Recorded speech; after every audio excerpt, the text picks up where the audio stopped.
What's going on, guys? Welcome back to the channel, or if you're new here, welcome. I'm the Wolfman, joined today by my panel of awards experts, Tristan and Ross. Thank y'all for joining me tonight. I'm doing the happy dance right now. This is me doing my Anora happy dance, because we have a lot to talk about. We have a new frontrunner. The whole game of award season has changed now. This is starting to heat up like crazy in unexpected ways that we were not predicting. And now it's just, oh my God, most wildest award season we have seen in a long, long time. And we're here to break it down for you guys. We're going to talk about what won the PGA, what won the DGA, and what won the Critics' Choice Awards. We're going to go through all those and talk about that one film and see how we think it's now going to play at the Oscars and how it's going to compare when it comes to the victories that it received to the victories that were received at the Oscars. So we'll start off talking about the Critics' Choice Awards. So this one I didn't watch because I cut cable, and it's one of those situations where I didn't have E on me and there was no way to stream it, so I was like, I'm just gonna look at the results when they happen, and then that's gonna be how I see it. We'll make it available. All the other award shows are now available on streaming services, people. So make Critics' Choice Awards available on streaming service, and not not the next day kind of crap though. Like, I mean, like no. It was on CW also. They said, I think it was on the CW app. Really? Live? Oh, okay. Yeah, I think so. I'm pretty sure. Yeah. That'd be depressing, because I looked everywhere trying to find that thing on a streaming app. Yeah, I heard they changed it to where it's now on E. It's no longer on CW. Yeah, I couldn't find it anywhere. It was on E. It was on E, so I don't think it was on CW. But I did not check the CW app, I will admit. I watched. Normally, I do not. The whole thing. Nice. Yeah, I watched it live. I wish I could have, but we're at least you didn't miss much. I heard that there was a lot of no shows and that it wasn't that interesting of an actual. And the host was not funny. The host was not funny at all. Oh, really? Who hosted?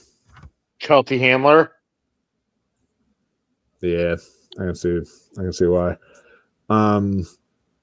Yeah, so we'll go through each category and talk about. I guess let's try to see if we can save the big one for last, because that's like the shocker that happened.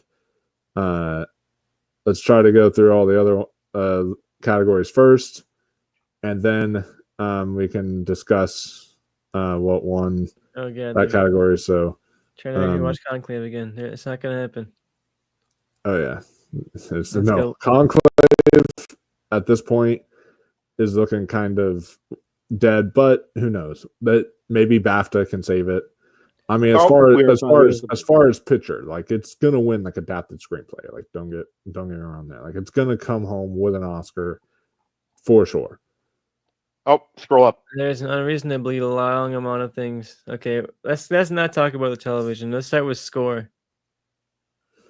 Yes. So best score, the nominees were Conclave for Volker Bertelmann, Daniel Bloomberg for The Brutalist, Chris Bowers for The Wild Robot, Clement Deal and Camille for Emilia Perez, Trent Reznor and Atticus Ross, Challengers and Hans Zimmer Dune Part 2. I would have laughed, by the way, if Hans Zimmer Dune Part 2 would have won. Like, that would have been funny, because it was not it can't even be nominated for the Oscar and wasn't nominated for the Oscar, but I can still laugh because a film that wasn't nominated at the Oscars is now won best score at the Critics' Choice. Like, how do you not nominate challengers for a score? Because it got in here and won. It won the Globe. Like, come on, people. That is a big deal. Yeah, it's a big miss on the Oscars part. And it makes me wonder about what got nominated at the Oscars, like Conclave, The Brutalist, stuff like that. It doesn't seem like they were here too, but like they totally missed on challengers. But yeah, it's just hard to predict because this doesn't give us any guidance on the actual Oscars because some of them are here, but like the one that won is not there. So it doesn't really help when it comes to predicting the Oscars. That category I feel like is still up for grabs a little bit. Yeah. Yeah. And so now I feel like it's one of those things where maybe The Brutalist doesn't take it away like we thought it would, because for all we know, maybe it won't win score because we just don't know, because we literally haven't seen The Brutalist win score like almost anywhere at any of these mainstream awards. So yeah, it shows a lack of passion for the score for the movies that are here. You know, like The Brutalist, like Conclave, like Amelia Perez, movies that people thought were going to run away with score at the Oscars that maybe are not, because they're not really showing the passion at the other shows. So who knows? No, I can see it being, you know, I think it's a 2-horse race between The Brutalist and Conclave. Like, same. I am, and also, I do want to point out, he says it was on Hulu. It was on Hulu with live TV. I just checked, and yeah, it said if you had like the live TV thing, it was on Hulu. But yeah, I tried, but it was only on the live. Yeah, same. So yeah, so that's a best score, guys. Kind of a surprise there, but also not a surprise because every other award show cooked with score except for Oscars. So somehow they missed, you know. Yeah. They're all here, but they somehow missed the best one. You know, they're like not that one. Yeah. And then for best song, we've got the nominees, which were Beautiful That Way from The Last Showgirl, Compress Repress from Challengers, El Mal from Amelia Perez, and then Harper and We'll Go West from Lone Harper, Kiss the Sky from The Wild Robots, and then Mi Camino from Amelia Perez. So despite the controversy, I do want to preface this that we didn't preface in the beginning about this award one. All the voting was done before the Amelia Perez controversy. We forgot to preface that because that is true. That is very true. So all the voting that happened, like it was all done at the Critics' Choice beforehand. So if like I bet you I didn't watch the award show. I don't know how awkward it was. Like if it won international feature and there was some like awkwardness there or what happened along those lines. I don't know, but I'm sure it was very awkward to have it be winning some awards and people. Zoe Saldana's speech was awkward. I heard that it got very, very, very tame reception. You know, like all the other movies got the usual, plate applause, and then Amelia Perez got virtually none. And I heard that it was very awkward each time that it got read. And I don't know specifically. I think it was this show, but one of the shows, like the deadline was like the day that Variety posted their news story. So it was like if they were on, it was PGA, I think. Like if they were on it, they would have caught it. But like if they weren't, they wouldn't have. So it's very interesting. Everyone was saying Amelia Perez was the big front runner for everything. And when you look at these shows, it might not have been. Like maybe that was just overblown because sure, it may have affected slightly because the controversy was there, but it wasn't really there yet, So it was building, but the big controversy was not there yet. Yeah, you definitely jinxed it when you were going all in on Amelia Perez. Look, if it wasn't for I still feel if it wasn't for the vitriolic online reception, they might have been a shot here, but we'll see if it has anything at the Oscars. At this point, like, yes, El Mal won this category, and it's been winning virtually every single show, but it's one that I think we could definitely see going when it comes to the Oscars. So this is one that people are all season have just kind of not been even talking about, but I don't want to move past it too fast because I do think Amelia Perez could end up missing here and something could sneak in. Yeah, but I also know that like the song category is so weak this year that they could just default it to Elma, or they could default it to Mi Camino. They could do one of the other songs, like either of the two. But yeah, I think it's still going to walk away with 2 Oscars at the end of the day. Do you know when the final deadline was, though, for voting? I looked it up. Was the 14th, was the official deadline for the voting and for the Critics' Choice was on January 14th. Oh, yeah. Then that was definitely a while ago. Man, that was a long while ago that voting ended. So, yeah, we can scroll on up now to the next category, which is Best Foreign Language Film. And we got Emilia Perez winning again. With the nominees, All I Imagine Is Light, Flow, I'm Still Here, Kneecap, and The City of the Sacred Fake. So, yeah, this is, again, it's very conflicting because I personally, going into the Oscars, this was going to win international feature. And this is what was going to take it. This is what was going to be sweeping the international category. But now, because of everything that's been happening, I think that there's room now for I'm Still Here to upset in this category and take the victory away from Emilia Perez, because I'm Still Here is a very celebrated film amongst Brazilians and amongst now Americans as they watch it. And Emilia Perez is just completely just down the drain. It is not celebrated whatsoever. We're not talking about it. So yeah.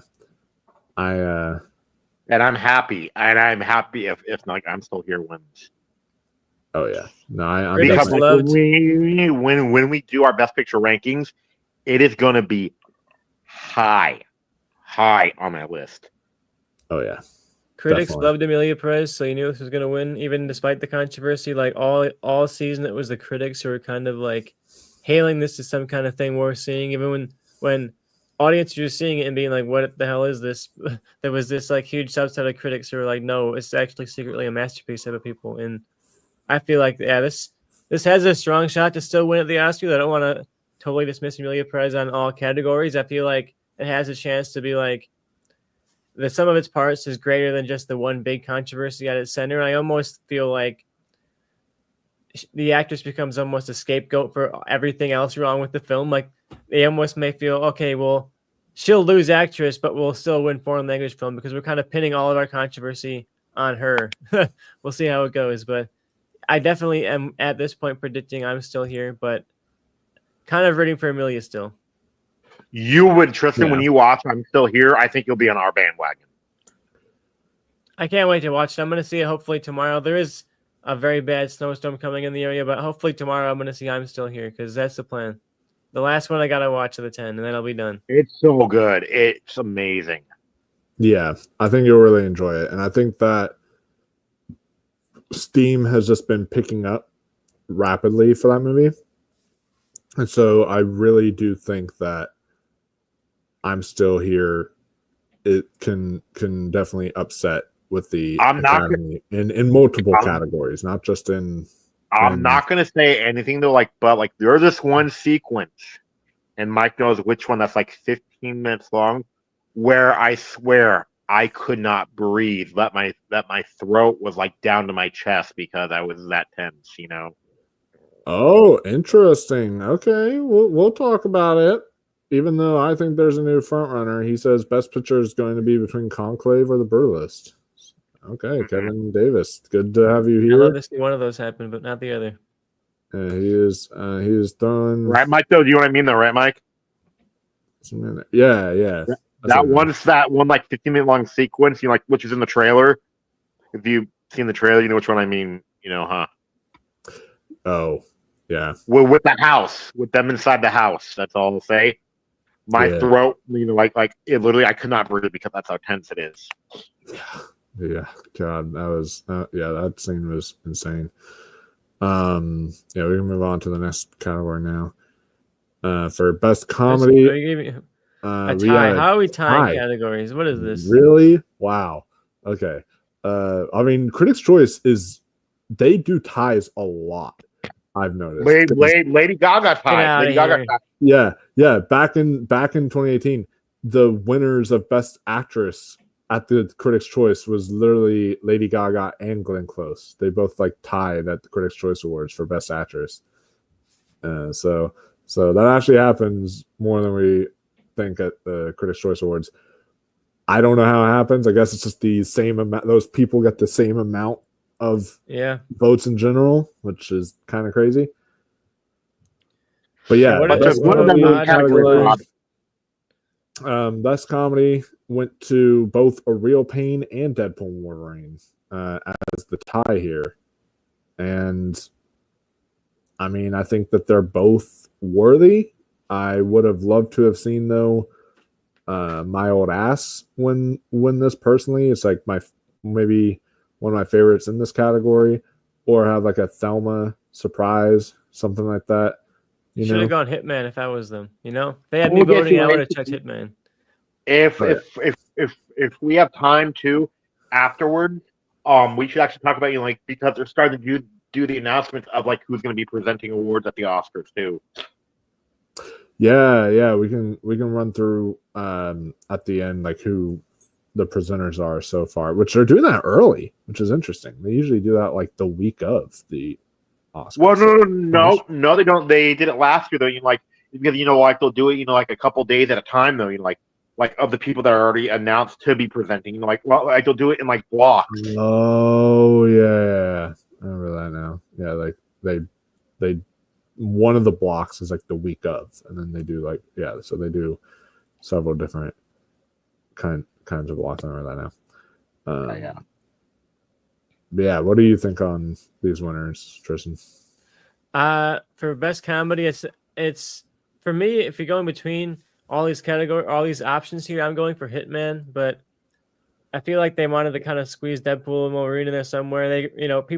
Critics especially gave pretty positive reception to Deadpool and Wolverine. It had really good reviews overall. So I feel like when they saw the shot, they were like, you know what, we really like Deadpool and Wolverine. Let's give it a shot to show up here. So I respect that, because that was, I think, critically a turnaround point for the Marvel movies. So I think it makes sense to have it show up here at the Critics' Choice. Yeah, no, absolutely. So, that's good. Now, the next category we got is Best Animated Feature, which is the nominees are Flow, Inside Out 2, Memoir of a Snail, Wallace and Gromit, Vengeance Most Foul, and then the winner was The Wild Robot. So Flow isn't going to be sweeping everywhere. There's now a little fun race going on. Yeah, every time this robot wins, I get more and more scared for the cat. I'm like, I think we were so confident in Flo during our Oscar predictions, and every single show since I've been less and less and less confident. I just wonder if the pure money behind Wild Robot and the big push behind Wild Robot is going to be enough to overpower the word of mouth on Flo, because that's where Universal is pouring its money, and Flo just doesn't have the money behind it to have the push. I'm not saying billboards for Flo. I'm not saying when I turn my TV on, I'm not saying watch Flo right now type of thing on my TV, but Wild Robot is being pushed to the same level of any other Oscar nominee frontrunner right now, and I think they're really confident in it, and I think it's going to happen. Yeah, I could also see, though, the route of, I keep on comparing this to last year with Boy and the Heron versus Across the Spider-Verse, and I keep on comparing it to that because Across the Spider-Verse kept on winning at more mainstream kind of awards, and Critics' Choice Awards has become pretty mainstream now.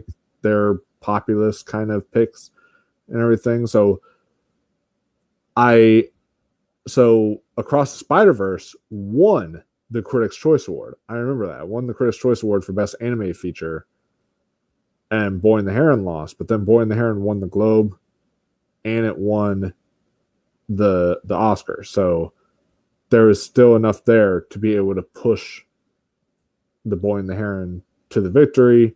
We'll have to see what happens. There could still be that kind of boy in the heron situation with Flo where it gets still because of the Globe win. I don't know if the Annies have happened yet. Yeah, they have. Wild Robot won the Annie. I won the Annie? Oh, shit. Oh. Wait, okay. though. Wait. That doesn't mean anything. You know why? Why? Spider-Man Across the Spider-Verse won the Annie. That's true. That's true. Also, technically, because they have a weird thing with the Annies where they do like best animated feature, then they have like best independent animated feature. So Flo probably won that, meaning that Flo probably won the Annie, it won the Globe, and it won and it's probably gonna win, I imagine it's gonna win the BAFTA. I don't know yet. I'm just assuming it could be Wallace and Gromit there. I'm just trying to lean more towards their taste. But if it wins those three, then I feel like it's in a really good shot to win the Oscar still. It's interesting though. This is at least now a race, a 2-horse race. I wouldn't be mad if either one won. Loud Robot or Flo. Me neither. They're both in my top 20 of the year. I definitely am not going to be mad if either one wins. But I think that Flo, it is my personal favorite of these 5 nominees.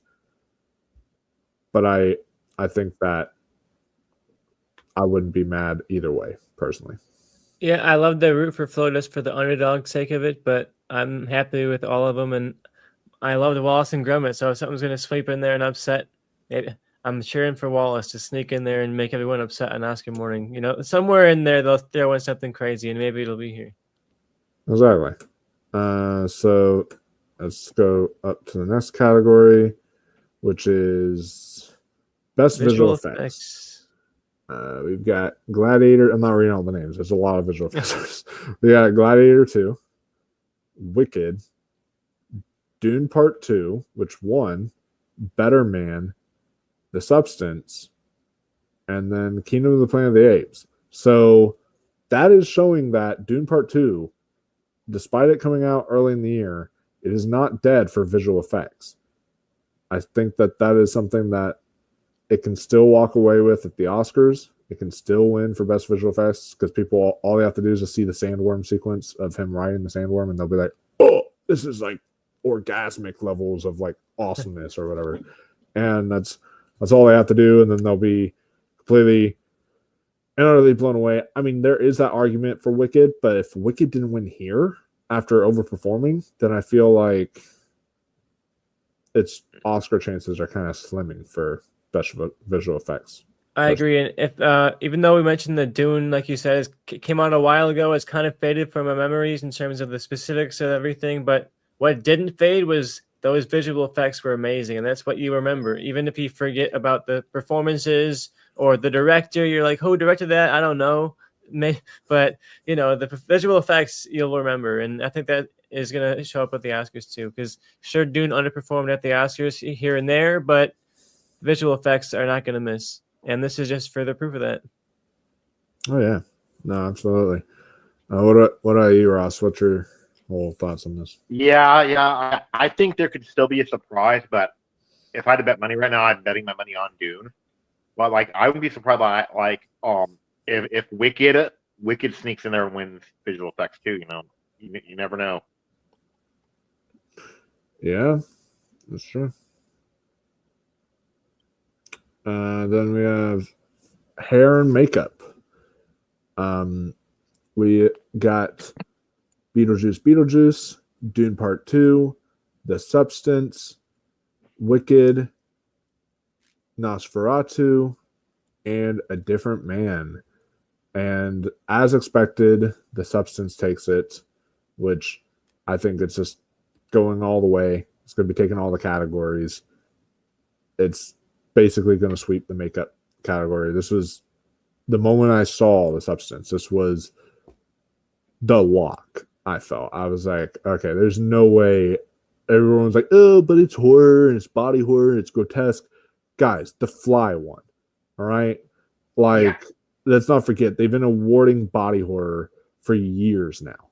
So it's not just a Oh, but they're horror bias. Like they'll award horror when they feel it's right sometimes. And what was that Cronenberg one that made the short list? I don't know if it got in. I forget, but the one that you like, and the one with the guy with 1,000 ears. What was that called? Crimes of the Future. That was also on the short list for it too. So that does show that in this kind of category for makeup, there's definitely some love for horror, especially because they also nominated Nosferatu. So yeah, and this is essentially like a Cronenbergian granddaughter of a movie. Like, if you told me Cronenberg was a producer on this, I might have believed you because it's very much of his visual effects style. So I feel very confident. And yeah, it got in picture, it got an actress. They love the substance. It would be nuts for it not to get in and win here. Like I mentioned in Dune, you walk away from Dune remembering the effects. You walk away from the substance remembering the makeup. Even if you hate the movie and think it's like vile and disgusting, the reason you think it's vile and disgusting is because of the makeup, and you're gonna be like, well, I hated it, but I hated it for a good reason, and you're gonna check that makeup box. I believe in it. There's no way. There's no other upset here. There's no way. This is the most set category. Yeah. This is, to me, the one I'm now the most confident in terms of win. We were the most confident when it came to nominations and like animation with like the 5 that were nominated.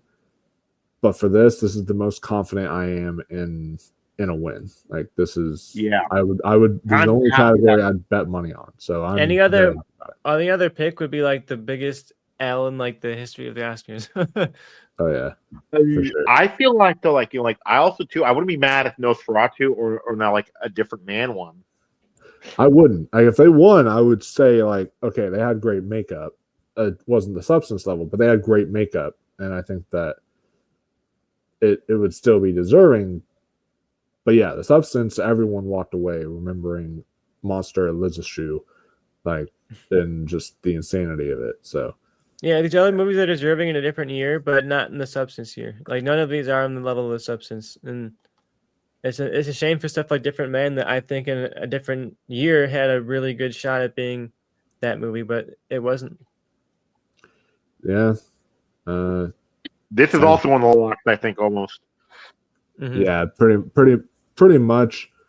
I think that this is going to be a lock. We got Best Costume Design, Lizzie Christie for Conclave, Linda Muir for Nosferatu, Massimo Contini Perini for Maria, Paul Tazwell for Wicked, Jacqueline West for Dune Part 2, Janty Yates and Dave Crossman for Gladiator 2. Your winner went to Wicked. So no shocker there. I mean, the costume design was absolutely immaculate in this movie. It's very well deserved. If it wins, there's going to be absolutely no complaints from me. Is it my number one choice to win costume design? I don't know yet. I love the costume design in Maria. I love the costume design in Dune Part 2. Stuff like that. But yeah, no. Wicked, though, has amazing costume design. And I think it is going to at least walk away. If it's going to walk away with any Oscars, it's going to be for costume and production design, I think. So. Yeah, I like a lot of the other movies here. I think Wicked is going to win still, though, just because everyone's loving it, and Wicked has such a high performance at the Oscars nomination-wise. And I know the math doesn't always work out to, this movie has more nominations, therefore it will win. But I think Wicked is going to win here, even though I would much rather see like any of the other nominees probably win over it. But it's not like because it's bad. It's just because they're all really, really, really strong nominees. They're almost all like 5 out of 5 in terms of costume design, so I'm happy to see any of them win at this point. Sure. What about you, Ross? Oh yeah. I think that this is a lock, and like I would like to see like maybe even Gladiator 2 win because Denzel Washington's costumes were amazing. But yeah, no, Wicked also had amazing costumes, and then like I just feel like like I think this is like the one thing that Wicked could actually have a real chance to win in. So yeah. Oh yeah, no, agreed. Best editing. Oh. The nominees were Sean Baker for Anora, Marco Costa for Challengers, which won. But we've also got Nick Emerson for Conclave, David Jansko for The Brutalist, Joe Walker for Dune Part 2. I'm not even going to say your name for September 5. Sorry, buddy. Not even going to try. I don't want to butcher that. I know I'm going to butcher the hell out of that.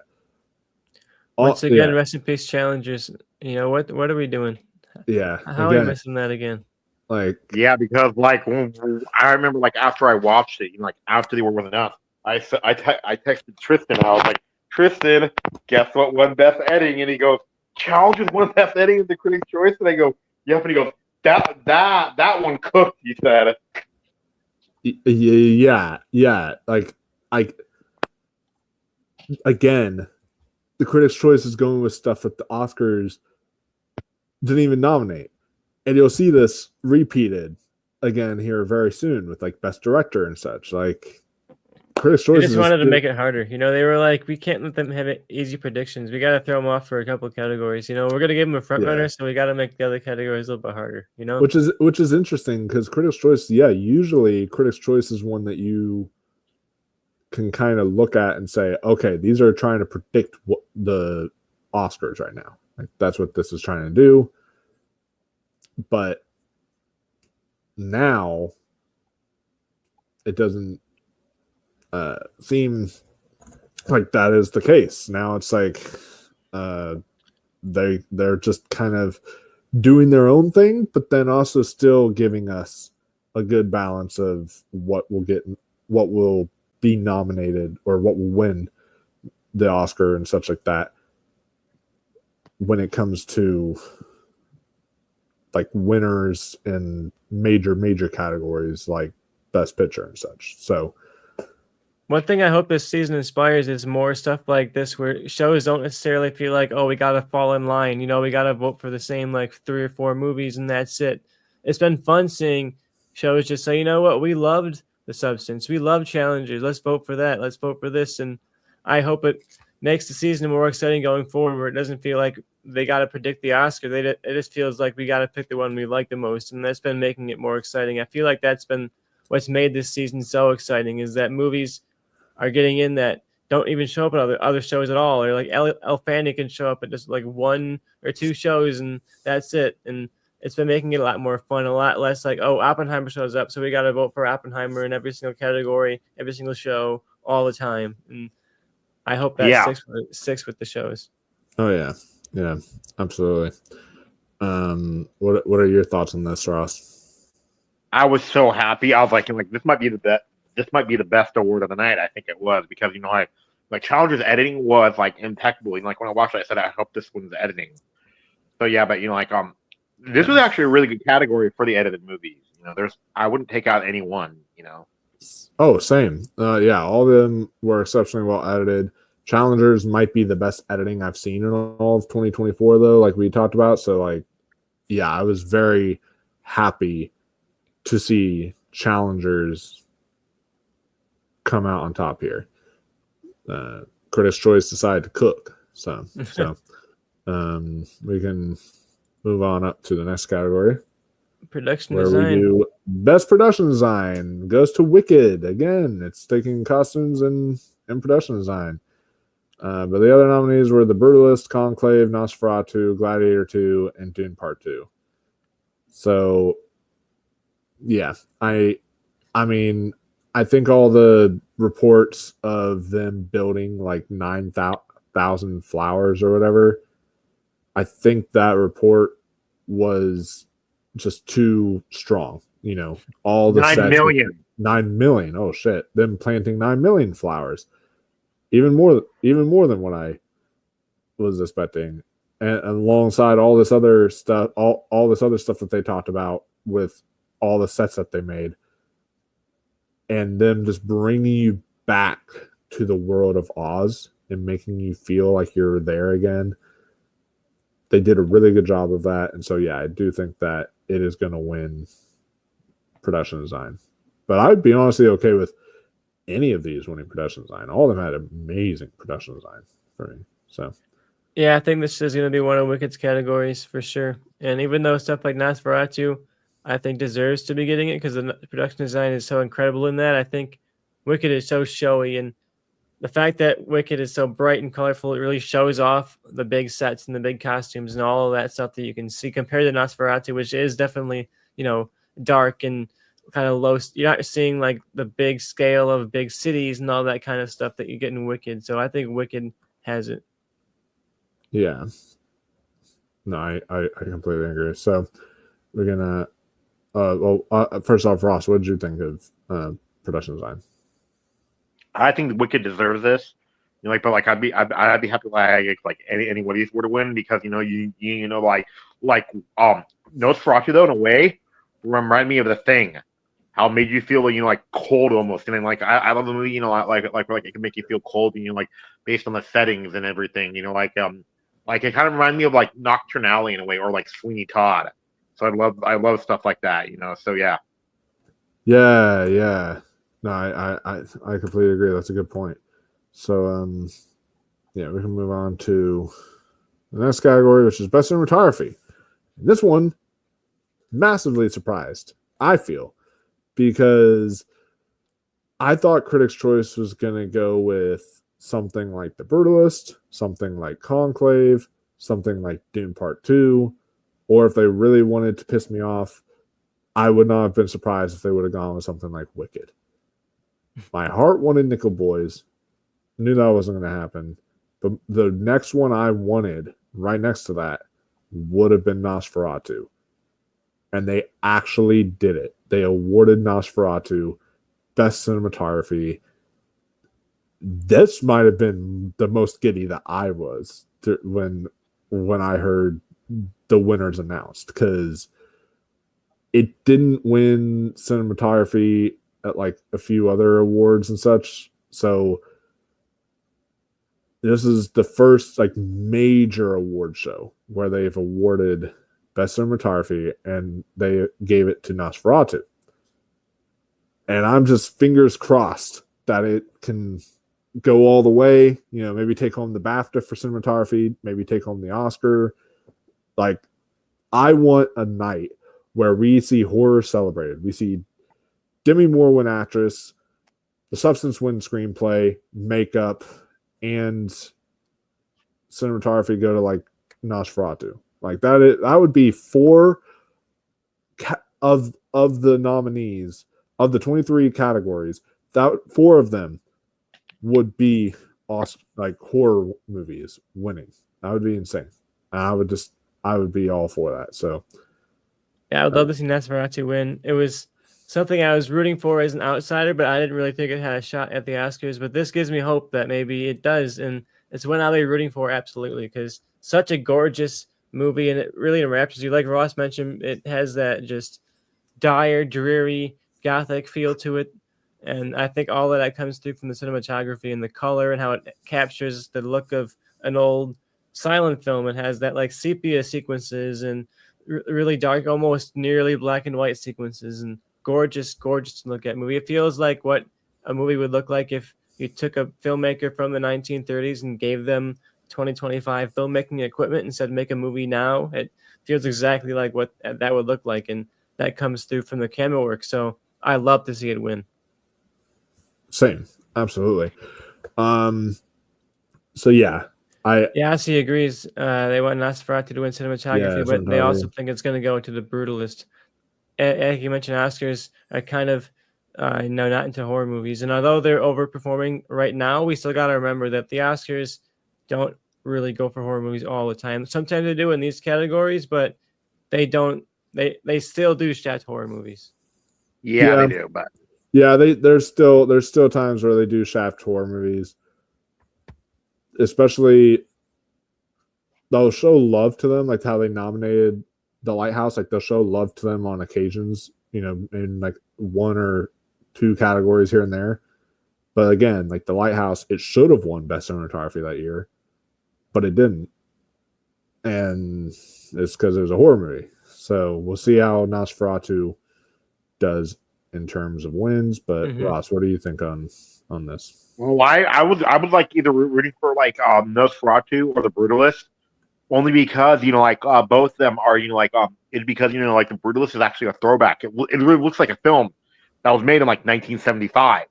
So that's what I loved about it too. But like Nosferatu, like I think is like gorgeous, and about like actually like the almost black and white in parts, like and then like just like and then the shadows, and then but I just hope this does win. I think the Oscars actually this year are gonna be kinder to horror than people think. So yeah, I'm gonna go with I would love Nosferatu wins. You wouldn't hear any complaints from me. Yeah, no, I would absolutely love that. So it's Gothic. The production design, Sweeney Todd and Nosferatu are both Gothic. That's true. Didn't Sweeney Todd win production design? If I remember correctly, I thought it did. At least it was nominated. I know that for sure, but forget if it won. Best adapted screenplay. Of course, your winner. This is another one, honestly, I feel is pretty easy to predict at this point. Is Conclave. It's a sweep. I feel it's going to take home best adapted screenplay at the BAFTAs, like no question about that. And I think it just is going to then take it at the Oscars. I just think it's going to be a clean sweep for Conclave. The fact it won screenplay in general at the Globes was huge, beating out stuff like The Substance and Anora and A Real Pain, stuff like that. So I have all the faith in the world in the Conclave in this category. So it's definitely going to be walking away with Oscar. But yeah, it's interesting. The other nominees were Emilia Perez, Wicked, Sing Sing, Nickel Boys, and Dune Part 2. I think really none of the other ones have any chance to upset at the Oscars. Of course, everything in here was here except for Dune Part 2. That's the only one that missed. And I think that, honestly, none of them have any shot. If Sing Sing would have gotten in for picture, maybe I would have said Sing Sing. I think the only other one is maybe Wicked, but even then, yeah, this is easily Conclave's. Yeah, I think this is Conclave's award, and it's such a scripty movie, such as really about the dialogue and the character interactions and the small little nuances of what people say. So I think it's in this Conclave. Oh yeah. Yeah, this is easily Conclave, Then like Emilia Perez, yeah, I'm interested. The script is not the best part about it. The script actually is pretty bad. I think if Emilia was still on the high note, like maybe it would get in here, but no, Conclave's got it now. Agreed. So we can move on to original screenplay. Original screenplay is not quite as set, I think. No. Original screenplay. I would say. Original screenplay, definitely not as set. This is the first original screenplay that we've seen on a mainstream award. But Corley Farge has been winning original screenplay at other like critic kind of circles and won best screenplay at the Cannes Film Festival. So that already was a big prize. So I do think that there's a very strong chance that The Substance could take this because they have done in the past stuff like a Get Out, where that was a horror movie that won Best Original Screenplay. So they have awarded screenplay categories to horror in the past. It's just rare. So I could see something like this, and because the story is so timely and really resonates with so many women in the industry and so many just people in the industry in general, yeah, I would absolutely not be surprised if The Substance does take it, and Corley Farge would definitely be deserving. And I feel like once we get to DGA, we'll talk about what happened there. But I feel like now there's a really good shot that Sean Baker wins for director, and they decide to kind of split the love. Because I was saying, okay, Brady Corbett's going to win director, and then you're going to see Sean Baker take home screenplay.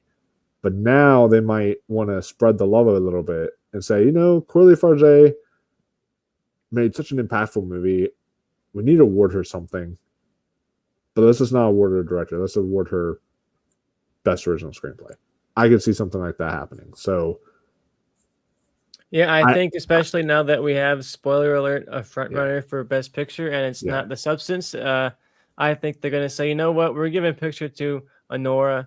Let's not give Anora also a screenplay. Like we're giving Baker the love in terms of picture. Let's give The Substance some love down here. They do that once in a while, where they say, you know, we love you, but we don't really love you that much yet, kid. You know, show us some more work first, and then come back, and maybe we'll give you Best Director in a couple of films from now. You know, and I think the fact that she's here in the category is such a big win for Corley, and I think it's going to be one of those things where if she keeps it up in terms of performing on this level and at this scale and in this like realm of awards contending movies, I think she's going to be getting director sooner than later. But it's going to be one of those things where she's chasing it for just a little bit longer than this year, but she's going to get there. Absolutely. So, what do you think on this, Ross? I actually think like Anora's probably third in terms of the Oscars right now, only because, you know, like I think A Real Pain is actually second. Yeah, they also, that is a very righty kind of movie. I could see. But yeah, you know, I could see though, you know, I could actually see The Substance winning screenplay, and I wouldn't be mad, you know. And then also too, you know, like everything else, you know, like it's just, you know, it's between, you know, like it's between Anora, The Substance, and then a Real Pain at the Oscars, I think. And like I'd be happy if like any one of them won. I hope that like she does another horror movie, and she was the director for a horror movie. You know, hopefully, yeah. Hopefully, that would be awesome. Because yeah, she definitely directed the hell out of Corley Farge, and if I had it my way, she would be winning Best Director. Mm-hmm. But yeah, I definitely wouldn't be upset if she won screenplay, even though I feel it's kind of interesting. I feel like Anora is better in the screenplay than it is in the direction, and then The Substance is better in the direction than it is in the screenplay. But it might win in those two separate categories, in my opinion. So that's just how I feel. But I am going to be predicting now The Substance. I feel confident enough to be able to predict it in original screenplay because I see like kind of the route they're going for. It's such a wild awards race that we could see something where all of a sudden Anora is like this year's Everything Everywhere All at Once and wins like director, editing, picture, screenplay, like all this stuff. And then there's another world where maybe he only gets two, like director and picture. Like there's it's wild. So we'll just have to see where everything goes. This is not for sure. Just because she won here, it is not for sure a dead-on lock at this point. We'll have to see what BAFTA goes with. Once the BAFTAs release their winners, that's when I'll start feeling more confident and say, okay, now we can actually have like a real talk here. Like if Corley wins the BAFTA for original screenplay, then I feel we can say it's basically in. Yeah, I just checked my awards expert app, and I have her on for The Substance, so I think it's happening. Man, I'm gonna cheer so loud on that. So it'll be we gotta get some good wins in there. There's been some downer moments this award season. Let's give us a big one we can all cheer for. You know. Oh yeah, and Corley Farge also. That's one that I feel would just like if Sean Baker won a director. You know, because it's like it's finally his time. Mm-hmm. Corley Farge winning Best Original Screenplay would be one of the biggest standing ovations. I feel like it would be such a success story, you know, and really be like a launching of a career because everyone's eyes would now be on what she's going to do next, and even more than it already is now, you know, because I imagine already she has like a pile this big of offers from studios and various different projects that people want her to work on, and then a pile this big on the other side of stuff that, you know, she wants to do herself. So I can't wait to see what her next steps are, and Oscar win going into that would be crazy. You know, up the paychecks from everybody as well. You know, pay me double now because I won an Oscar. So good for her. She deserves it. Man, absolutely. So, Best Director. This is where Man, I wish I was watching live because I would have probably, I don't know what I would have done. I would Gotten have myself canceled. Yeah, I would have flipped out, would have said some stuff on there that I would not have been proud of, would have just completely stormed off the camera, would have just like, oh my God. I cannot believe. I mean, to be fair, there's like 8 nominees in this category, but still, out of 8 nominees, you went with John M. Chu of all the picks. And it's not even a person who is nominated at the Oscars, which is wild. So this is not going to help you for predicting who wins Best Director. It wasn't going to help you on who got nominated for Best Director either because of the 8 slots that they gave for director here.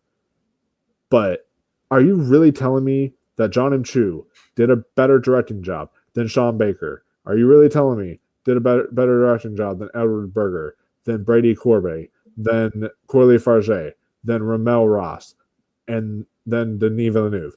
Jacques Audiard, maybe he did a better directing job. I don't know. But are you really telling me that he did a better directing job than all those other ones? Like, this is insane. I will say he may have. I mean, it's not easy to direct large-scale musical sequences with tons and tons of people on really complex sets full of, equipment. It's not easy to do any of that. It's not easy directing body horror that makes your whole, makeup body, blood spray all over the crowd and all that shit. Like, it's not easy doing that either.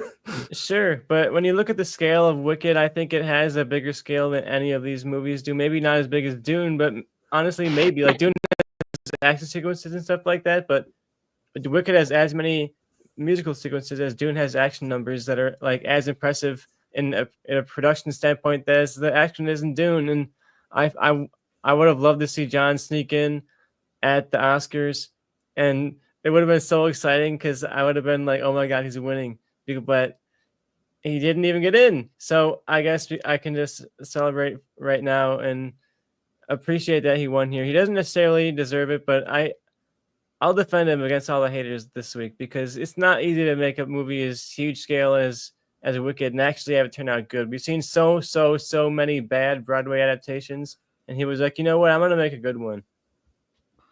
Yeah, I get what you're saying. What are your thoughts on this, Ross?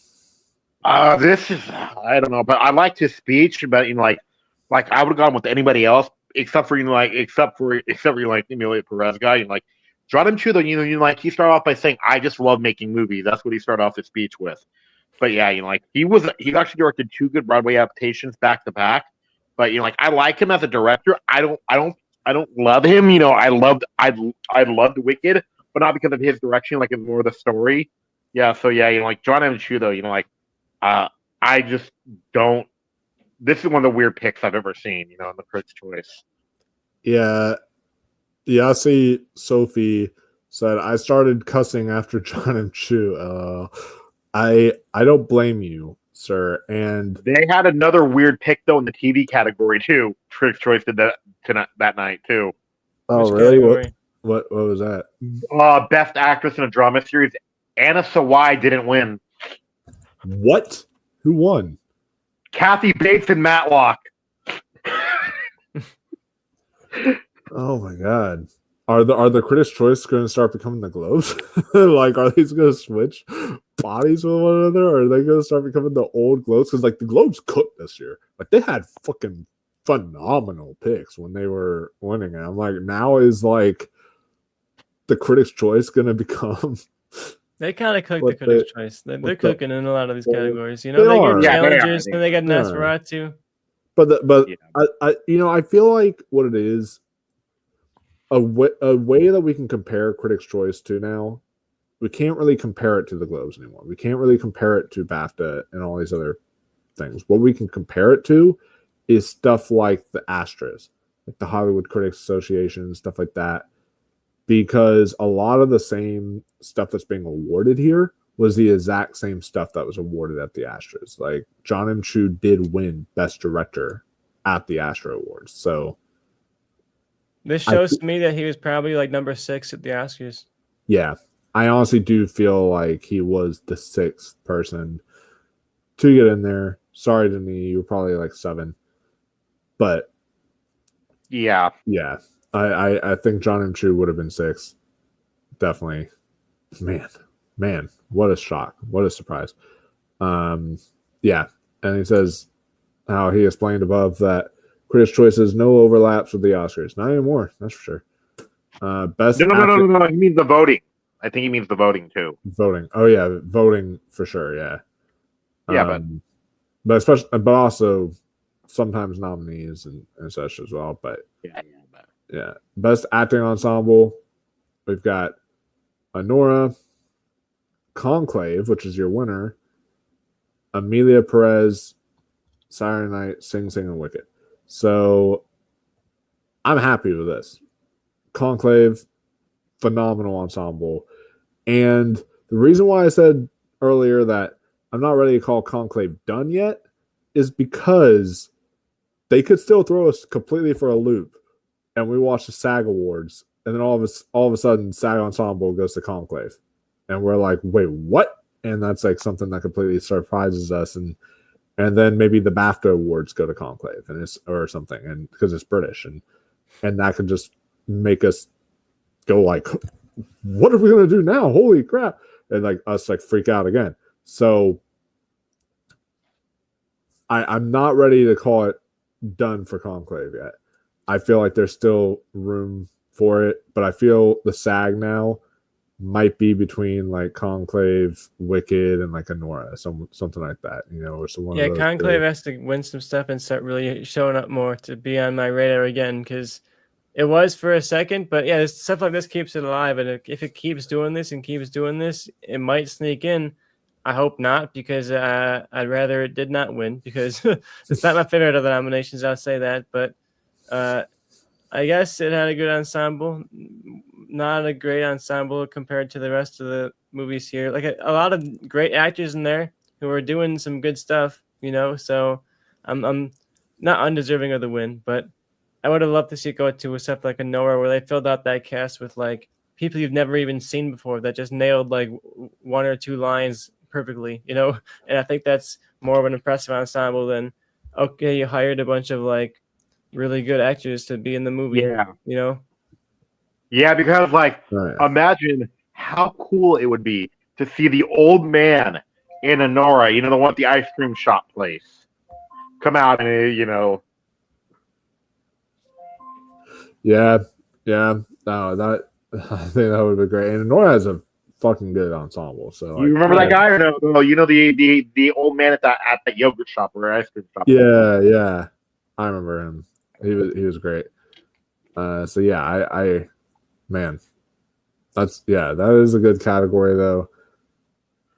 But I feel like if Conclave does win anything in this award season yet, like SAG Ensemble is its best bet right now. It's exciting when we're gonna finally get to a casting category at the Oscars, and all this category is really gonna start mattering a lot again. It'll be a fun time. I'm wondering how that's gonna go. Although, will it? Because that's best actor ensemble. I don't know if the best casting is going to be different. Like, I don't know how they're going to award casting. Like, if it's going to be the ensemble, or if they're going to reward it to the actual casting director who like is casting individual. Like, yeah, it'll be interesting to see how the logic pans out about it. Like, is it going to essentially be the same idea? Like, we're going to give it to the one with the best like large cast of characters, or I'm not sure. I'm excited for it though. Any new category is fun. Oh yeah, same. Now just add stunt category. All right, make us all happy. We'll see. There. So this was a nice little surprise. I mean, I guess not a huge surprise because none of the other ones, I guess, were populous enough, you could say. But I was really happy to see Maisie Stella win Best Young Actress. I mean, she beat out the kid from Furiosa, Elliot Hefferman from Blitz, Isaac Wang from Dee Dee, Alicia Weir from Abigail, and then Zoe Ziegler from Janet Planet. All really good children performances. Want to throw that out there. Like all the children performances here were really, really good. When I predicted the actual nominees, I sucked at this category. I had the girl from like Bird in there. I had a few other stuff in there. I was not doing that good. There needs to be rules though with this too, because I'm confused by this category. Because like young is subjective, so there should be like an age cutoff. Because I remember last year the kid from The Holdovers, that Dominic Sessa got nominated for young actor, and I'm like, he's not that young. Yeah, because wasn't he like 28 when he won or something? No, he's 20, I think, or something. Or 20? Oh, then yeah. Because you know what you said though. Yeah. What? You would confuse me. You said wasn't he 28? I'm like, yeah. You said 28. 28? Oh, how old was he? No. You said 28. That's why I got confused. Oh, okay. Yeah, he's 22. 22? Oh, okay. Then, I mean, yeah, that is kind of weird a little bit, but at the same time, that is still young, but it's also not like young, if you know what I mean. So that's not like Isaac Wang, like in Didi. Yeah, but like Maisie Stella, I think she's also like 20 years old or something like that. Yeah. So, yeah, I don't know where the whole cutoff is for this, but what do you guys? What do you think of this, Tristan? I'm happy she won. We talked about the movie and some of our reviews. At some point, we talked about it and talked about how she was the extreme standout. Like Aubrey Plaza was fun in it and good in it, but everybody who watched it walked out saying, "Who is this Maisie Stella? She was incredible in this movie. Where did she come from?" Like she was in that Sia movie Music, but nobody really saw that. Thank God. So this gets to be her breakout performance, and she deserves it. So I'm really happy she won. I was predicting that she would win too, because like you said, it's a populist movie, but I've also been seeing the movie really kind of take off in terms of people watching it and streaming it and posting it on Letterboxd. It's really having a moment at the perfect time. So I think it was a good win for her, and I hope she sticks around and is in a lot of stuff and comes back to these award shows for Best Actress in a year or two for other movies. Oh, yeah, absolutely. So I can't wait to see where her career goes next. This is a great launching pad for her. Well, yeah, too, and then they should include Sonic 3 in there too, in the Best Young Actress. I think they should have included that in there. Oh, really? Yeah. No, because in that she was already nominated for Furiosa, so she should also say Sonic 3. Oh, that's true. She can get double nomination. All right. Yeah, so Best Supporting Actress, the nominees were Daniel Deadweiler for The Piano Lesson, Anjanu Ellis-Taylor for Nickel Boys. So glad they went with her. She was so good in that movie. Ariana Grande, Wicked, Margaret Qualley for The Substance, Isabella Rossellini for Conclave, and then your winner, which was Zoe Saldana for Emilia Perez. Yeah. Pretty much expected. My heart wanted Anjanu Ellis-Taylor to win. Throw out another weird pick that, didn't get anything at the Oscars. Oh, any nomination for supporting actress at the Oscars. But it's really only a 2-horse race between Saldana and Grande. I'm not ready to say it's a lock yet because she has only won the Globe and Critics' Choice. If SAG awards Ariana Grande and like BAFTA awards Ariana Grande or something, then we'll actually have a real talk on like different kind of conversation right now. So I'm not ready to say it's completely over. But yeah, Zoe Saldana, she is looking like she has a good chance here. I'm holding on hope for Zoe Saldana because I would really like to see her show up. If Emilia is dead everywhere else, I'm hoping maybe Zoe Saldana can be the one who survives the fallout, and still wins this, because I think she had her heart in this movie and really believed in it, and you can tell her in her reaction to these awards, she's moved by it and really wants it to go all the way. And I'm not sure. Her speech recently was kind of odd when she mentioned like, I wanted to send a speech ahead to the teleprompter, but they said it would be, weird to presume I was going to win. Yeah, it would be kind of weird. I wonder if that was a tasteless thing for her to say, and maybe that'll turn people off to her. But I hope that she can stick it out. But I was kind of hoping for Margaret Qualley to come in here a little bit also, because that would be a fun win if you're going to have an upset. But Amelia's got to win something. Come on, I put all my bet on this one damn movie. It's got to get me some categories. Yeah, well, we ain't doing the best picture bets no more. Carla ruined that.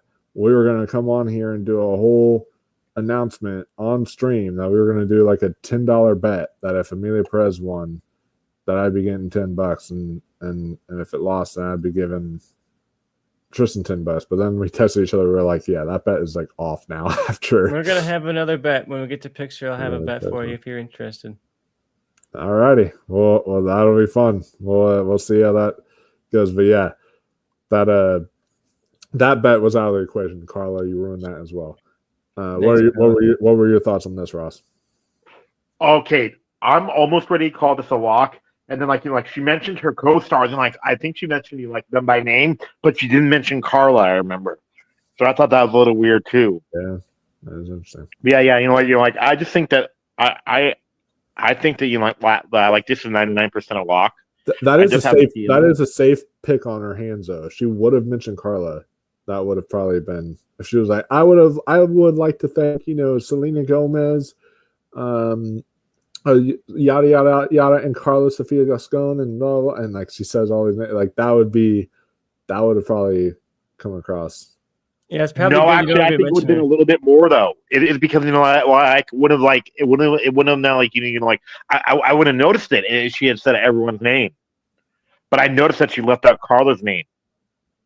Yeah, but yeah, I think she has to distance herself, and she has in interviews said like I don't endorse anything she said, and I feel bad because it's stuff I don't agree with, and it was someone that I thought I knew, someone that I thought was part of my team that showed herself to not be, and I think it's in good taste to not bring her up.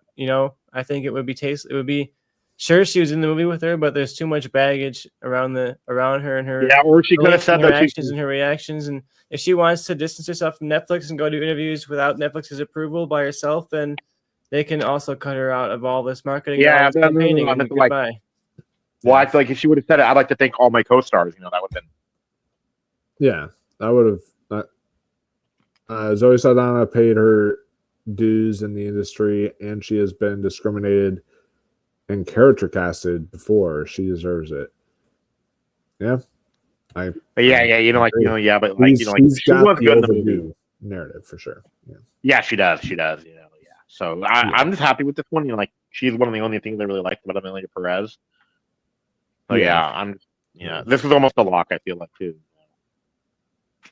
For sure, it's almost a lock. If she wins SAG, or if she wins the BAFTA, either one, she just has to win one, probably, and I'll say, okay, it's over, kind of deal. So EDM's asking. I don't think it's Lasagna and Song are going to be the only wins for Amelia.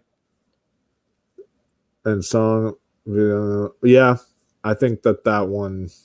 I think that's about right. I think that they are going to do those because those categories won't involve Carla. That's the thing, is if you give it international feature, Carla would have to come up on stage, or she would have to be awarded in some capacity, because I believe she's a producer on the film as well. So that would have to be, she has to pay. She has to pay to get there too. Yeah, which I mean, Netflix said that they're not going to. Netflix said they're not paying for her travel at all. And they probably won't even have her sit there at their table with them. Like where will she even be? Jeez, yeah. So she'll be the kid in the back of the classroom. Yes, he brings up movies are a collective work of art. A movie should not be dismissed because of one person. It's a huge cast and crew, and someone makes a mistake. That doesn't mean you throw out, the whole entire movie, everybody involved within it. And I absolutely agree with that. It's a shame that Amelia Perez. Like, what changed? It was a front runner. Everybody loved it. It was winning everything, and now all of a sudden it's bad. Like, your opinion all of a sudden changed on the movie because this person that had bad views. Like, if you liked it before, you liked it, you still like it, and you should be voting for it. I feel like we gotta sometimes to an extent differentiate the art from the artist. And what I mean by that is I am now going to forever say Harvey Weinstein is a scumbag, an awful individual who deserves to rot in prison. However, am I going to stop now watching Django Unchained? No. Am I going to now stop watching Inglourious Bastards? No. Am Lord I of the Rings? Are you like not going to watch Lord of the Rings ever again because Harvey like- Weinstein produced them and was involved in the production? And like Yeah. a lot of the stuff you like in them were Harvey Weinstein's decisions. Yeah, like It's a tough call. I'm not going to stop watching those movies because then that's unfair to Peter Jackson. That's unfair to the whole cast of Lord of the Rings to just completely not watch Yeah. it down or acknowledge it. That would be unfair to Quentin Tarantino and the cast of his movies. And then also too, Just let me think about it this way too. So, I know that like this is a smaller one, but if you remember the original Jurassic Park, right? yeah, The actor that played Dodgson. Remember, the scene with the guy from Seinfeld, how he says, Dodgson, we got Dodgson here. Dodgson was actually convicted of child pedophilia. true. But I still always watch Jurassic Park and I enjoy that one immensely. And I'll also say the same about Kevin Spacey. But guess what? I still watch American Beauty. I still watch The Usual Suspects. I still watch The Ref. I still watch a lot of other Kevin Spacey movies because while he was a sick fuck, he also was an extraordinary actor. And I'm not going to deny that. Like, he was a great actor and he delivered some great quality movies. And just because he did something that was utterly vile and awful doesn't mean that, David Fincher did anything awful for Seven. Like, oh, I can't watch Seven now because, he did, this guy who has 20 minutes of screen time in Seven did something terrible. Does not acknowledge Brad Pitt and Morgan Freeman and David Fincher. Oh, we can't acknowledge those good workers on the film. So that kind of mindset bugs me a little bit. Like when people want to completely boycott something over just one person's point of view. Like I remember reviews for the Continental show were coming out, right? And there was an actual review on Rotten Tomatoes. And I remember John Campion brought it up and he actually showed the review, what it looked like and everything. I completely understand. Mel Gibson is not a good person, has said some stupid stuff. I completely understand if you're uncomfortable with watching the show because Mel Gibson plays such a prevalent role in it or whatever. But this one review literally didn't even watch the screener episodes that they were given. And they posted a review on Rotten Tomatoes saying, I refuse to watch the show because Mel Gibson's in it. That was literally their review. Like, it's a slapped review on Rotten Tomatoes that says that. And I'm like, how the fuck are you reviewing this if you're saying you've not even watched the show? Like, it makes no sense to me. And I hate that. So yeah, some people's got to get their like mindsets more in check when it comes to that kind of stuff. I feel. But sorry to go on that little rant. I just had to throw that out there though. No, I agree with you. I agree. You're right. You are right, and it comes up a lot. It's frustrating when a movie is beloved and all of a sudden one person turns out to be bad, and all of a sudden the whole entire narrative around the entire just movie like about changes. the whole Mel Gibson thing. Like the movie's not getting good reviews, but they're almost hiding his name from his new movie. I forget what it was called though. The one with Mark Wahlberg. Yeah. It says, like it's the director of Braveheart. Yeah, they didn't even put Mel Gibson's name on there. So I zoomed in a little bit and then it took us to the wrong spot. There we go. Shoot. So yeah, best supporting actor.